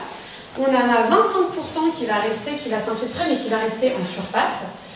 On en a 10% qui vont ruisseler, et on va en avoir 40% qui vont être évapotranspirés, c'est-à-dire qui vont revenir dans le cycle de l'eau. Ça, c'est si on n'était pas là, si on ne fait rien sur des espèces qui sont naturelles. Ce qui se passe, c'est que donc, en fonction des surfaces imperméabilisées, l'eau, elle ne se comporte plus de la même façon. Dans l'habitat diffus, donc avec une surface imperméabilisée entre 10 et 20, on n'a plus que 21% de l'eau qui s'infiltre dans les nappes, 21 en surface. Il y a donc 20% des eaux qui restent, qui ruissellent, et il y en a 38 qui s'évapotranspirent. Sur une surface imperméabilisée de 35 à 50%, on en arrive plus ou moins en fait à la surface imperméabilisée correspondent les quartiers pavillonnaires. On est à peu près à ce pourcentage-là. Pour vous donner une idée, il n'y a plus que 15% de l'eau qui va dans les nappes, 20% qui reste en surface, 35% qui s'évapotranspire, et donc on en arrive quand même à 30% de l'eau qui ruisselle. Alors que donc ça fait 20% en plus d'eau qui ruisselle lorsqu'on est dans un quartier pavillonnaire. Et en ville, 75 à 100% de surface imperméabilisée, on a 55% des eaux qui ruissellent. Ce qui est aussi à mettre en parallèle avec les projections qu'on peut faire sur l'eau liée au changement climatique. En Charente, en 2050, on peut estimer que 20 à 30% des pluies, elles seront plus efficaces. Ça veut dire qu'elles ne vont plus recharger la nappe. Donc si on vient corréler ça à l'imperméabilisation des sols, ça commence à faire énormément d'eau qui ne va plus être absorbée par le sol et donc également dans les nappes. Un autre chiffre, en 2022, il manquait 50 millions de mètres cubes d'eau à l'estuaire de la Charente, et donc c'est ce qu'on appelle, les hydrogéologues disent qu'en fait que c'est une année critique. En 2022, il y avait vraiment un gros manque. Et en fait, en 2050, ça serait une année normale, entre guillemets, 50 millions de mètres cubes à l'estuaire au moins, ce sera une année classique. Et en fait, une année critique à ce moment-là, ça sera 100 millions de mètres cubes d'eau par mois. On a donc une baisse de la ressource en eau, ça c'est sûr. On va avoir des étiages qui sont plus longs et plus intenses, une augmentation de la température de l'eau. Je ne vais pas forcément y revenir, mais en gros, on va avoir moins de disponibilité de la ressource avec les mêmes besoins. Et comme le disait Anaïs aussi en début, en introduction, dans les quartiers pavillonnaires, on gère beaucoup l'eau avec le tout tuyau, c'est-à-dire tout part dans des tuyaux qu'on ne voit pas. Et donc, aujourd'hui, avec ces événements pluvieux qui sont très importants et très intenses, et avec des terres qui sont de plus en plus artificialisées, imperméabilisés, et ben on engorge en fait la question on engorge en fait tous ces tuyaux qui étaient pensés pour un autre volume de l'eau. Et donc, en fait, l'urbanisation et le principe du tout allez vous, ils ont des impacts qui sont assez néfastes sur les milieux récepteurs. Déjà parce que les eaux sont plus restituées dans le milieu naturel. Ensuite, parce que l'augmentation des débits et des fortes pluies, elles entraînent la montée et le débordement à l'aval des zones urbaines. Et puis, parce qu'également, on a des risques d'inondation qui sont de plus en plus importants. Ce qui nous amène quand même à reconsidérer la façon qu'on a de gérer nos eaux. Et donc, on a en fait une autre façon de faire, qui est la gestion alternative des eaux pluviales. C'est pas récent, c'est pas nouveau, mais ça permet d'imaginer une autre façon de faire. Donc, elle répond à la gestion alternative des eaux pluviales, elle répond à deux objectifs. Déjà, au niveau quantitatif, c'est éviter l'aggravation des phénomènes d'inondation et d'érosion et de participer à la recharge des nappes. Et également, au niveau qualitatif, c'est éviter la dégradation de la qualité des milieux récepteurs. Donc, vous avez deux exemples de bassins de rétention d'eau qui ont pu être construits à côté de quartiers pavillonnaires. Donc là, c'est à côté de Auxerre. Et c'est l'écoquartier des Griserres, si jamais ça vous intéresse d'aller voir. C'est une référence qui est quand même souvent prise parce que ça a créé, en plus de créer une nouvelle gestion des eaux du quartier, ça a créé un espace de vie. C'est un espace public finalement qui est au cœur du lotissement. En fait, il y a la gestion alternative, elle permet d'avoir des eaux de ruissellement à la parcelle, d'être collectées à un même endroit, d'être filtrées sur place, d'avoir une partie qui s'infiltre sur place, donc par exemple ici, il y a une partie qui va s'infiltrer, et une autre partie, celle qui n'aura pas eu le temps de s'infiltrer, généralement elle est renvoyée ensuite à un espace un espace de stockage et de traitement des eaux. Mais voilà. Les eaux noires et les eaux pluviales continuent à être mélangées. En fait, c'est interdit. Il se trouve que le réseau dit unitaire, c'est celui dont vous parlez, toutes les eaux mélangées, donc eau pluviale, eau usée, si on simplifie, ces réseaux unitaires, ils existent parce qu'ils étaient créés comme ça il y a fort longtemps. Ils existent notamment dans les grandes villes. On en a encore beaucoup des réseaux unitaires parce que refaire les réseaux, ça coûte cher et que c'est des gros travaux. Mais de fait, tous les nouveaux quartiers créés ont des réseaux séparatifs. Voilà, ont un réseau séparatif, donc réseau eau usée, réseau eau pluviale séparés. Ce que vous présentez là, Alicia, c'est que dès lors qu'on a un réseau d'eau pluviale, on peut aussi s'en passer de ce réseau d'eau pluviale, le réseau enterré, et passer en réseau aérien finalement, et donc en système aérien de gestion des eaux pluviales. C'est la fameuse gestion alternative qui peut exister d'ailleurs pour les eaux usées aussi. Oui, c'est ça, petite parenthèse. Et les zones pavillonnaires se font comme ça depuis quand? Quelle date? Comment ça depuis Les eaux séparées. Les eaux séparées. Les nouveaux pavillons, enfin les pavillons qui parce que les pavillons. Alors, est-ce que dans les années 70, le réseau séparatif était déjà au point? Oui, c'est ça. Je n'avais pas la réponse, donc monsieur a la réponse, les années 70. Excellente question, le note du coup. Il n'y a pas beaucoup de réseaux de pluviales. En campagne, il n'y a pas de réseau de pluviales, c'est sur la parcelle. Et aujourd'hui, c'est plus sur la parcelle. C'est géré par des nous qui récupèrent les eaux pluviales. Alors, dans les nouveaux quartiers, de fait, on fait maintenant de la gestion par fossé ou par nous. Voilà. Ça permet effectivement d'éviter les ruissellements, notamment dans les zones où on a des petites parcelles, par exemple. On ne peut pas infiltrer sur sa propre parcelle aussi. Qu'est-ce que je voulais dire pour répondre à votre question? J'ai oublié. Vous disiez en zone rurale, effectivement, on gère dans les fossés les eaux pluviales. Je prends la parole à ta place peut-être. On les gère comme ça. Il n'empêche que dès lors qu'on crée un lotissement, typiquement, on a une gestion des eaux pluviales qui peut intervenir parce qu'on a justement cette nécessité de drainer les eaux plus loin que le quartier et d'aller jusqu'à l'exutoire qui va être le fossé. C'est pas une généralité, mais ça existe aussi. En général, chez nous, c'est sur la parcelle, même dans les lotissements, parce qu'on ne fait plus de réseaux pluviales. Oui, de fait. Là, on parle des quartiers existants et dans l'existant, on a eu les réseaux. Oui, on parle des quartiers, des lotissements qui ont été faits avant, en fait, qui sont déjà construits. Et l'objectif aussi de cette conférence, c'était de se baser sur justement comment améliorer. C'est-à-dire que là, ça fonctionne en fait, dans l'exemple dont vous me parlez, chez vous, ça fonctionne et c'est conçu comme ça. Dans d'autres lotissements, c'est pas le cas et on fait en sorte que les eaux aillent dans ces tuyaux-là.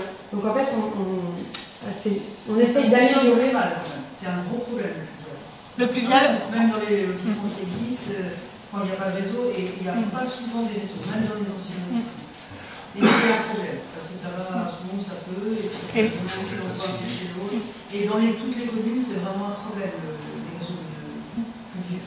Oui. Où on met l'eau pluviale. Qu'est-ce qu'on fait des eaux pluviales? Notamment depuis que c'est internalisé tel que c'est. J'allais y venir de toute façon. Attention aux risques relatifs au développement d'espèces invasives, effectivement, comme des moustiques sur ces espaces-là. En fait, de toute façon, ce qu'il faut se dire, c'est que dans ces espaces-là, l'eau, il ne faut pas qu'elle soit stagnante, il faut que ça soit une eau qui continuellement soit en mouvement. Et donc, j'ai un peu vite, mais pour juste vous montrer de quoi je voulais parler.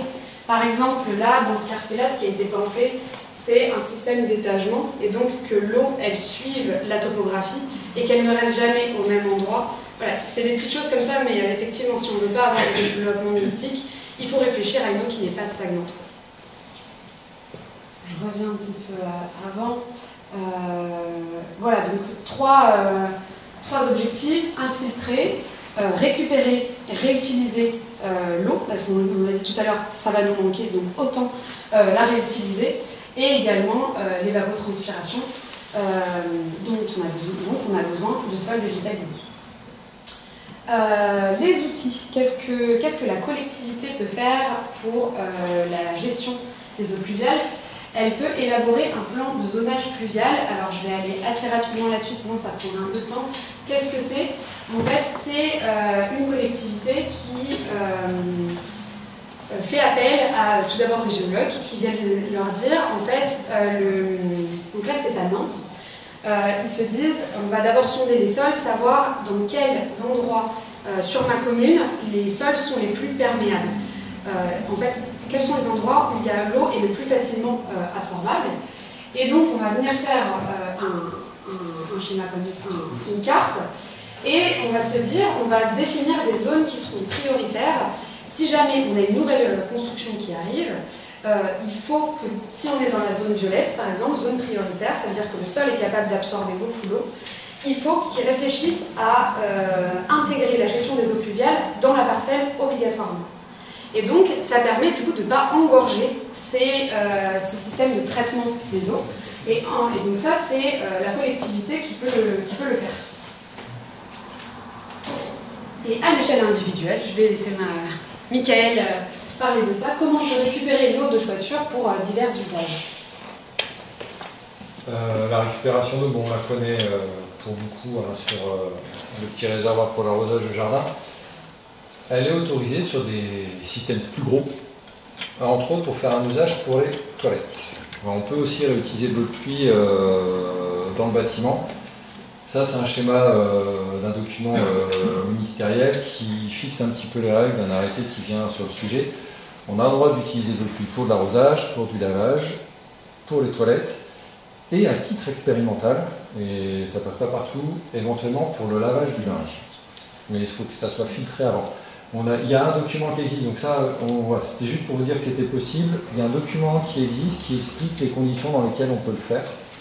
Un document du ministère et qui permet de gérer les choses. On a juste mis un petit chiffre, c'est que, mine de rien, pour les toilettes, un foyer de 4 personnes il utilise quasiment 40 mètres cubes d'eau juste pour cet usage-là, et c'est de l'eau potable générale. Donc voilà aussi une adaptation de son pavillon pour se dire, voilà, je souhaite économiser de l'eau, et puis c'est surtout, je souhaite préserver la ressource en eau. Une idée, voilà, comme ça. On peut également, à l'échelle de la collectivité, se dire qu'on a envie de créer des jardins de pluie. Donc on peut s'appuyer sur la trame bleue qui est déjà présente et faciliter l'infiltration sur place. Il y a un très bon exemple de quartier, voilà, où on peut voir, vous voyez les schémas des concepteurs qui sont ici. Donc c'est une agence de paysage et d'urbanisme. Et donc en fait, ils se sont appuyés sur un cours d'eau qui passait à cet endroit-là. Et ils sont venus récupérer l'eau de ruissellement de tout le quartier pavillonnaire autour pour venir le concentrer sur un axe central, qu'on voit ici, avec des murets qui permettent de stocker l'eau sur une courte durée afin qu'elle s'infiltre le plus possible. Et ensuite, elle arrive dans un grand espace,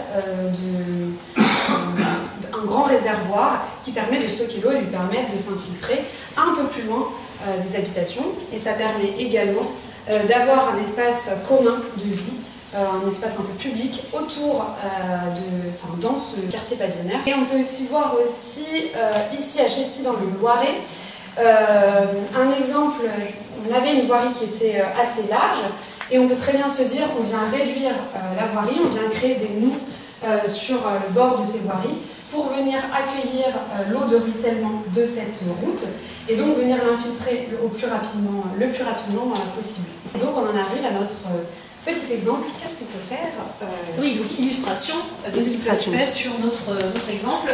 Alicia vient de parler des nous. On a en général, souvent, dans les quartiers pavillonnaires les plus anciens, des voiries qui sont assez larges, assez surdimensionnées, on peut le dire comme ça, qu'on pourrait très bien envisager de réduire et de recoloniser un peu différemment. Alicia disait, pourquoi pas imaginer, quand on a vraiment une largeur importante, de supprimer l'un des trottoirs, de n'en conserver qu'un seul, et puis du côté où on n'a plus de trottoir, d'avoir une noue végétalisée.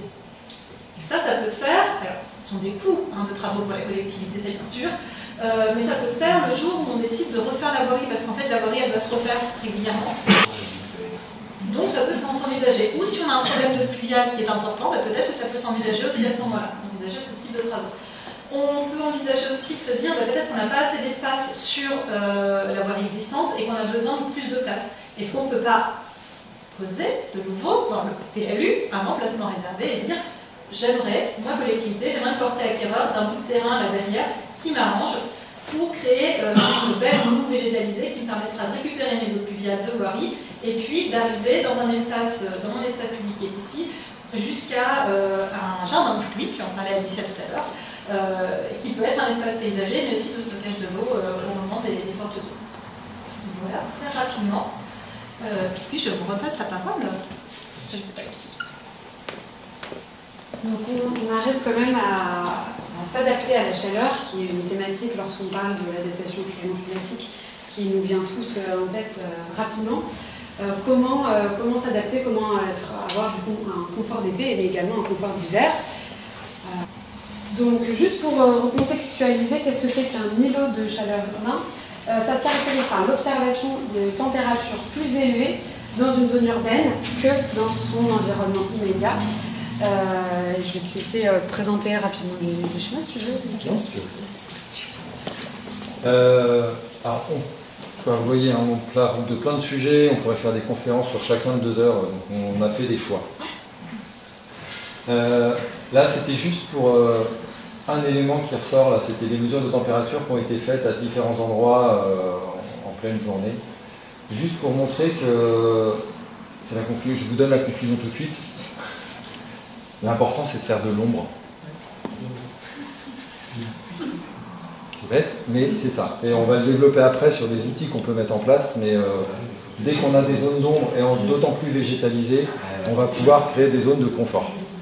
Donc l'enjeu, c'est de réussir à trouver de l'ombre dans des espaces publics pour se placer, et on reviendra dessus aussi, trouver de l'ombre sur le bâtiment. Entre autres, pour ce phénomène-là. Alors là, c'est le cas de l'hiver, on pourrait très bien l'imaginer l'été. Je vais schématiser. Donc aussi, l'énergie, c'est un peu comme l'eau, quand il y a un peu de passage, elle essaie toujours de s'équilibrer. Et plus on a de pression d'un côté, plus le flux va être important. Ça veut dire que plus il va faire chaud d'un côté d'une façade, plus il va y avoir un flux de chaleur qui va essayer de traverser. Et donc, si on a une façade de maison qui est protégée par une ombre et qui va plutôt être à 30-40 degrés extérieur, on va avoir un flux relativement limité. Si elle est en plein soleil et qu'elle monte très très haut en température, on va avoir tendance à avoir un flux de chaleur qui va rentrer plus longtemps et créer une surchauffe à l'intérieur du logement. On abordera tout à l'heure des outils pour des éléments pour le gérer, mais voilà, le phénomène il est là. Plus on va mettre de la chaleur d'un côté, plus elle va tenter de transiter pour passer du côté. Ça, c'est toi. Et donc, je voulais aussi revenir sur une petite chose par rapport à la chaleur, c'est qu'en fait, on a quand même eu une rupture au tournant du siècle. C'est qu'on s'est rendu compte que la chaleur, c'était plus seulement quelque chose qui était une gêne, ça devenait vraiment un risque en fait aujourd'hui. On a par exemple la canicule de 2003, on a quand même eu une surmortalité de près de 60%, et en fait ça fait donc 14 800 personnes qui sont décédées entre le 1er et le 20 août en 2003, et en fait à partir de ce moment-là, les politiques publiques, elles se sont vraiment emparées du sujet, parce qu'elles se sont rendues compte que c'était un enjeu de santé publique qu'il faut vraiment prendre en compte. Et en plus de ça, donc, on sait qu'il va y avoir des chaleurs qui vont être de plus en plus importantes et qui vont être de plus en plus longues. Donc ça va impacter, en fait, les canicules vont nous impacter directement. Ce pourquoi il faut donc améliorer le confort thermique des constructions.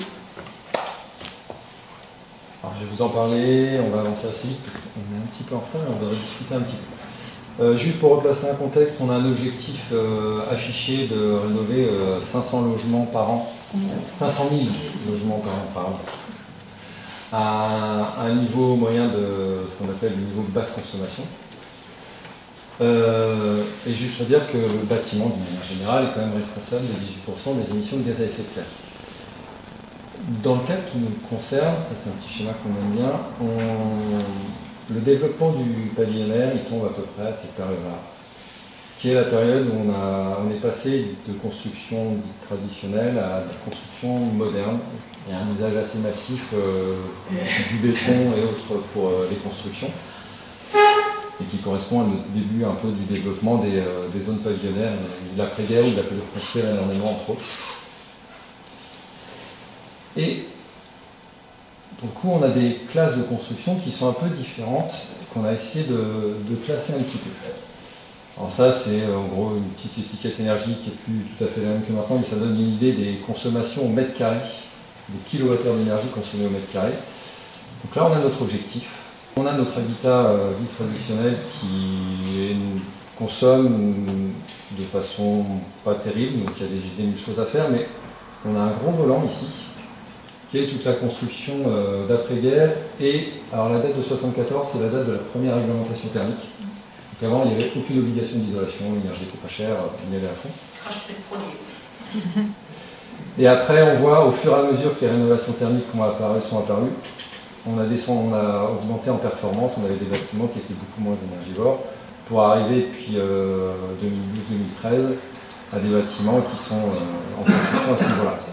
L'idée, c'était de vous montrer, voilà, on a un stock de logements de 8 millions sur des bâtiments traditionnels, on en a quand même 7 millions à ce niveau-là, et 15 millions qui sera répartis sur toute cette partie. Donc on a un stock, je vais entourer cette partie, un stock de logements très consommateurs avec un fort potentiel d'économie d'énergie derrière. Et surtout, mine de rien, beaucoup dans le tissu pavillonnaire, parce que c'était le développement qui s'est fait à cette époque-là. Je vais vous donner quelques chiffres, j'ai fait une petite illustration.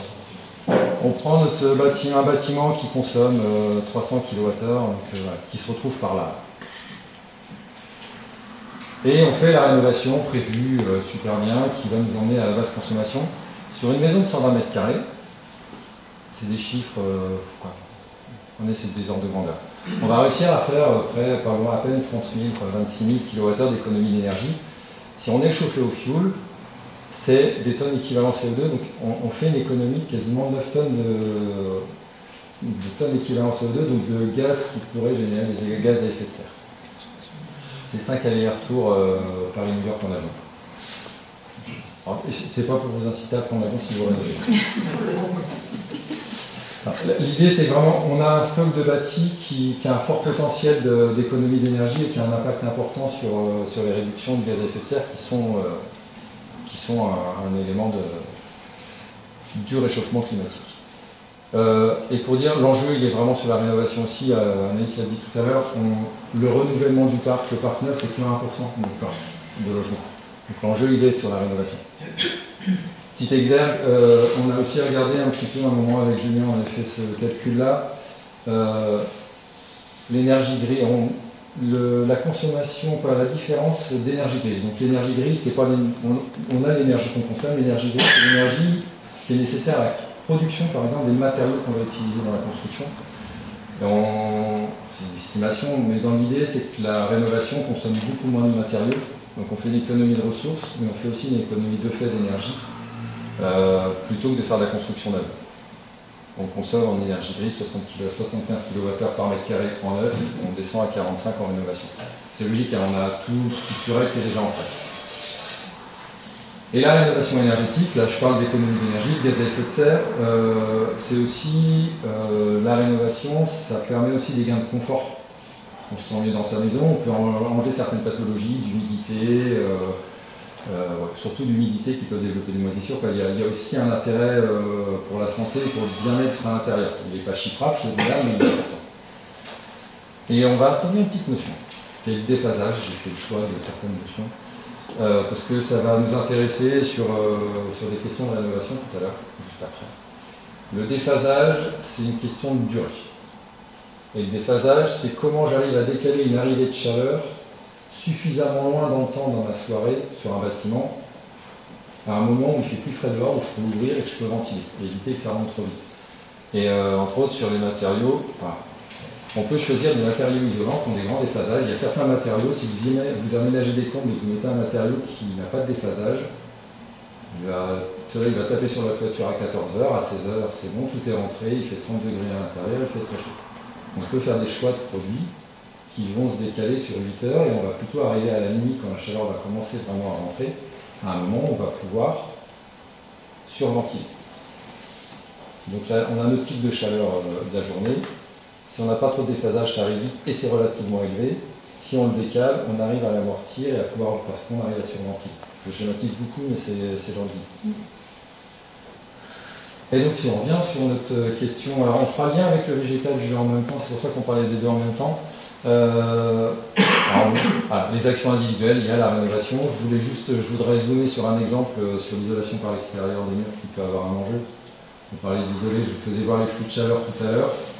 Une des solutions, c'est que si on isole par l'extérieur, on bloque le flux dès le départ, on évite à la maçonnerie de chauffer.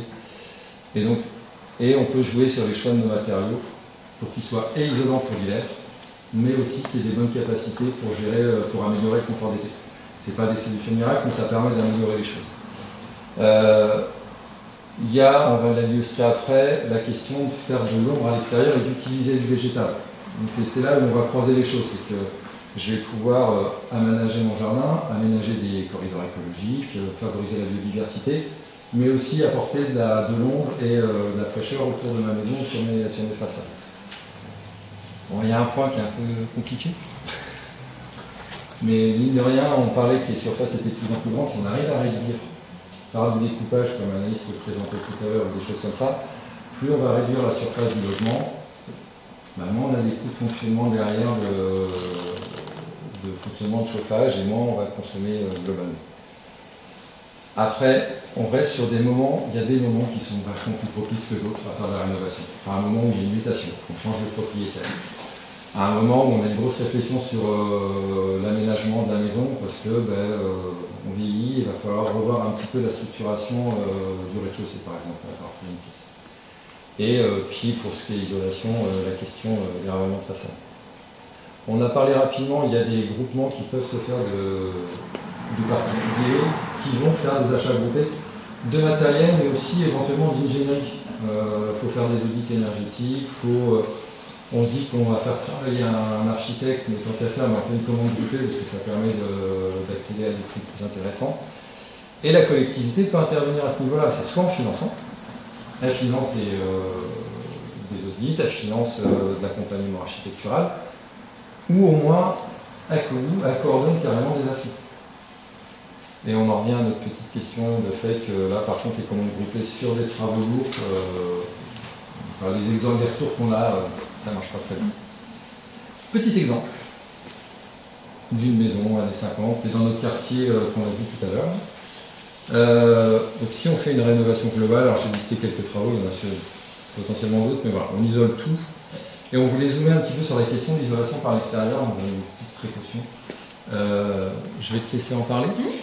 Petite précaution architecturale. Alors je sais qu'ici, on a au moins une personne qui en a déjà entendu parler, de ça. On a en haut une maison, effectivement, années 50, très simple, hein, des petits débords de toiture, des fenêtres très simples, et puis simplement de la peinture pour marquer les encadrements de fenêtres. Là, on se dit, bon, l'isolation par l'extérieur, on vient recouvrir tout ça, ça ne va pas changer grand-chose finalement à la physionomie du bâtiment. Très bien. Le petit point un petit peu sensible sur l'isolation par l'extérieur, qui est une bonne technique d'isolation des constructions, c'est sympa, c'est comment est-ce qu'on fait pour que les bâtiments comme celui-ci, alors on peut en penser tout un tas de choses hein, sur l'esthétique, c'est une maison des années 50 là aussi, qui a, pour le coup, ce qu'on appelle en architecture des modélatures, c'est-à-dire du décor, qu'on aime, qu'on n'aime pas. Le décor, c'est par exemple de la pierre, en sous-bassement, sur la partie du rez-de-chaussée. On va avoir un petit balcon en débord, qui vient marquer un petit peu la façade, lui donner du volume, ce qu'on n'a pas sur la façade plus haut. On a ici une petite, un mini avantoir avec des tuiles, là, qui vient donner une petite cachet à l'architecture là aussi, et puis des appuis de fenêtres qui sont en débord, donc qui sortent un petit peu de la façade, qui donnent un peu de volume. Et donc cette façade-là, on se dit, ben, si on vient l'emballer finalement de polystyrène, en ce moment c'est ce qu'on fait en isolation par l'extérieur, voilà, d'autres en intérieur, mais eh ben, elle va ressembler un petit peu à un cube avec un toit comme ça. Ben, finalement, est-ce que c'est bien intéressant ça comme maison? Est-ce qu'on a envie de standardiser toutes les maisons d'un quartier? Souvent on a un quartier entier qui va être fait comme ça, de les standardiser, de les banaliser. Bon, ça peut être une solution, mais peut-être qu'il y a d'autres solutions, et peut-être quand on fait l'isolation par l'extérieur, on a une vraie réflexion à mener, dans l'idéal avec un architecte, sur ce qu'on conserve de la maison existante, ou comment est-ce qu'on restitue des éléments de la maison initiale après travaux, après isolation par l'extérieur. Ici, le choix qui a été fait, c'est on n'isole pas le rez-de-chaussée parce que ce sont des pièces servantes, alors c'est du cellier, c'est du garage, voilà, ça n'a pas été arrêté. Puis on isole au-dessus, mais on laisse apparent certains éléments. Donc on a une isolation par l'extérieur qui n'est pas la plus performante possible, mais qui vient un petit peu ménager la qualité architecturale et la qualité de l'isolation thermique. Et le traitement des ponts thermiques? Alors le traitement des ponts thermiques, pour le coup, on n'en a pas. Hein, non, alors, on a le premier pont thermique qui, de toute façon, n'est pas traité en isolation par l'extérieur, c'est le balcon, puisqu'on a une dalle en béton qui est intérieur-extérieur. Et pour le coup, sauf à démonter, à démolir ce balcon et en refaire un devant l'isolation par l'extérieur, ben, c'est typiquement le type de pont thermique qu'on ne va pas traiter facilement. Après, sur d'autres ponts thermiques, après, il y a moyen de travailler. Il y a moyen de corriger par l'intérieur certaines parties pour corriger des ponts thermiques en jouant sur des isolations par l'intérieur à certains endroits. Là, après, c'est des discussions qu'il faut avoir plus précisément. Là, c'était juste pour alerter un petit peu. C'est super intéressant l'isolation par l'extérieur. Petite précaution sur les qualités architecturales et bien réfléchir sur tout. Juste une question, excusez-moi. Oui. Si on isole trois côtés et pas l'autre, est-ce que ça peut le faire ou pas? Ça on va. a un problème d'architecture et il y a des façades où on ne peut pas les isoler, autrement on enlève tout. Alors on propose trois, mais est-ce que ça... Là, ça pose la question comment on traite à l'intérieur la dernière façade pour éviter justement de créer des ponts thermiques éventuellement. Après, faut se poser un petit peu la tête et réfléchir, mais pourquoi pas. Après, ça pose pas. On l'a mis un peu là parce que c'est un vrai sujet qui pose des vraies questions et on n'a pas de réponse toute faite. Il faut bien les réfléchir. Quand même, on peut dire que l'isolation thermique, c'est toujours intéressant. Oui. Contrairement à l'isolation phonique, si vous avez un trou quand vous faites une isolation phonique, le son va passer par là. Tandis que l'isolation thermique, c'est toujours intéressant. Il faut isoler comme si sur votre corps, vous avez froid, vous mettez au moins un pull, même si vous n'avez pas mis de pantalon chaud ou de bonne chaud, déjà ça vous réchauffe un peu. C'est un peu pareil. Et sur des questions de confort, si on isole, c'est compliqué de laisser une façade qu'on n'isole pas du tout parce qu'on va avoir des parois qui sont chaudes et des parois froides et on va créer potentiellement des inconforts. Donc il faut le réfléchir quand même globalement. Mais voilà, c'est des cas par cas et qu'il faut regarder de façon précise. C'est un peu l'alerte qu'on met. C'est une question de confort. On va essayer de continuer parce qu'on il est déjà 8 heures. Donc voilà, aussi pour s'adapter à la chaleur, ça semble logique, mais effectivement, préserver le végétal existant, parce que même si on dit qu'on peut faire de l'ombre en plein temps les nouveaux arbres, il faut déjà, c'est pas sûr qu'ils tiennent avec les problèmes de chaleur et d'eau qu'on a. Et également parce qu'il faut préserver cette trame qui est déjà existante et des espaces non bâtis. On peut également déguiser cette trame végétale qui va permettre d'augmenter l'eau de bâtiment, ce que je viens de dire, et on va avoir un apport d'une sensation de fraîcheur en petit quand même le point, en essayant quand même d'avoir de la végétation caduque qui permet d'avoir de l'ombre en été et qui permet quand même d'avoir de la luminosité en hiver. Et on peut également inciter à une végétalisation des espaces publics et des parcelles privées. Je pense qu'on a tous envie d'avoir des parties aussi qui sont plus à l'ombre. Je passe. On peut également reconfigurer une partie de la voirie pour planter. Donc là, dans le Pas-de-Calais, on a des exemples. C'est assez dur de trouver des exemples avant-après de reconfiguration dans du pavillonnaire. Mais là, on a 10 ans, je pense qu'on dit, dans le nord. Donc on avait une voirie qui était très large, avec beaucoup de stationnement sur les côtés. Et également, du coup, une vision de l'entrée du quartier pavillonnaire qui n'était pas forcément valorisée. Et donc, on est venu réduire cette chaussée et y planter des deux côtés. Et enfin, un dernier petit schéma, je te laisse le présenter. Ça, c'était notre petit schéma qu'on utilise dans une autre conférence sur... Voilà, là j'ai ma parcelle et en fonction des orientations, comment on peut jouer avec le végétal, entre autres avec des arbres à haute tige sur la partie sud pour faire une ombre portée et un espace utilisable plein sud, éventuellement aussi tout ce qui est pergola pour protéger les vitrages, et plutôt sur les côtés est et ouest, travailler sur des systèmes embosqués. On va avoir des strates différentes parce qu'on a un soleil qui est rasant à ce niveau-là. Donc l'objectif c'est de bloquer le passage du soleil, mais si on est avec des hautes tiges, ça passera tout. Donc vraiment travailler sur des notions de bosquet ou de haie. Et à l'ouest en plus, dans notre secteur, si on a une haie, on a aussi une protection contre les vents. Donc avec différentes strates et différents systèmes, on peut jouer sur le végétal pour faire de la protection sur du vitrage et sur des façades. On peut aller beaucoup plus loin, mais on a 2 jours de conférence. Je vous l'évite. En plus. Donc là, on l'a illustré sur notre petit plan où voilà, on peut réutiliser les fronts bâtis avant, avec, là on est en plein ouest, plutôt sur la notion de haie bosquée, qui pourrait être utilisée à différents endroits, et pourquoi pas des arbres de plus haute tige ici, même si on a très peu de maisons et d'utilisation. Et tous ces systèmes-là, s'ils sont bien alignés linéaires, on revient sur une question de biodiversité, mais on permet de continuer à créer des corridors écologiques et des migrations d'animaux s'il y a nécessité. Voilà. C'est là l'idée, on croise. Et pourquoi pas le gérer de faciliter les infiltrations d'eau. On va faire l'impasse sur les déplacements. C'est 8 heures et on va discuter. Pour les courageux qui restent. Je suis désolé, c'était un petit peu débordé. Juste rapidement sur... Enfin, si je vais en parler vite. Mais non, mais il y a eu des exemples. L'idée, quand on parle de déplacement, on a notre zone qui est ici. Ça se raisonne soit à l'échelle de la commune pour les interactions entre ces différentes zones bâties et son centre-bourg. Ça doit se raisonner à l'échelle des communes et des intercos pour les liaisons entre les différents éléments. Et ça peut se raisonner aussi au niveau départemental ou régional sur d'autres systèmes de déplacement. Donc il faut bien... Voilà. L'échelle du déplacement est très large. Il y a beaucoup d'échelles à prendre en compte, avec des petits aménagements qui peuvent être très simples. Mais le truc important, un aménagement entre autres en voie douce, cyclable, la première chose à faire, c'est d'avoir l'équipement qui est sécurisé, parce que si vous ne sécurisez pas un équipement, il ne sera pas utilisé. Et là, c'est du rôle de la collectivité. Je vous ai fait une version hyper rapide. Juste pour les éléments qui sont importants. Voilà notre constellation version 2. Avec tous les axes de projet dont on a pu vous parler.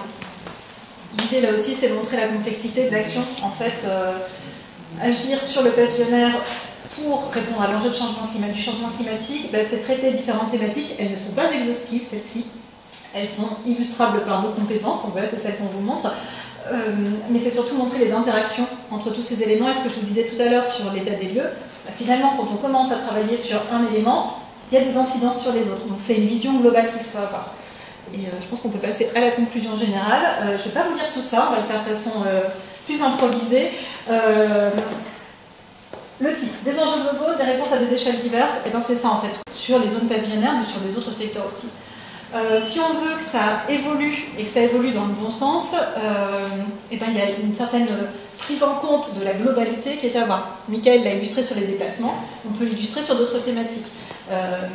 Si on souhaite densifier un quartier pavillonnaire, est-ce qu'il est toujours opportun de densifier tous les quartiers pavillonnaires? La question doit être posée en fait. Un quartier pavillonnaire dans une zone rurale éloignée de toutes les zones d'emploi, avec une déprise démographique importante, est-ce que c'est là qu'il faut densifier ou est-ce que c'est dans un autre endroit? Ce sont des éléments très, très, très généreux. En tout cas, la question doit être posée et c'est la collectivité qui est garante de cette vision globale et générale. Et elle porte la vision globale de la stratégie.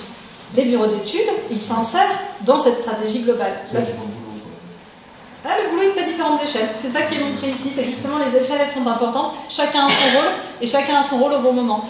Quand on a des initiatives individuelles, on l'a vu, les initiatives individuelles, il y en a beaucoup dans les quartiers pavillonnaires. Elles sont parfois favorables et parfois compliquées à gérer pour la collectivité. Cet intérêt de dézoomer, de passer à l'échelle du bourg, à l'échelle de la commune, puis de la communauté de communes pour certaines questions économiques. Je pense par exemple, il existe dans certains quartiers pavillonnaires la notion de diversifier. Est-ce qu'on ne mettrait pas du commerce dans notre lotissement par exemple? Est-ce que ça a un intérêt de mettre un commerce dans un lotissement?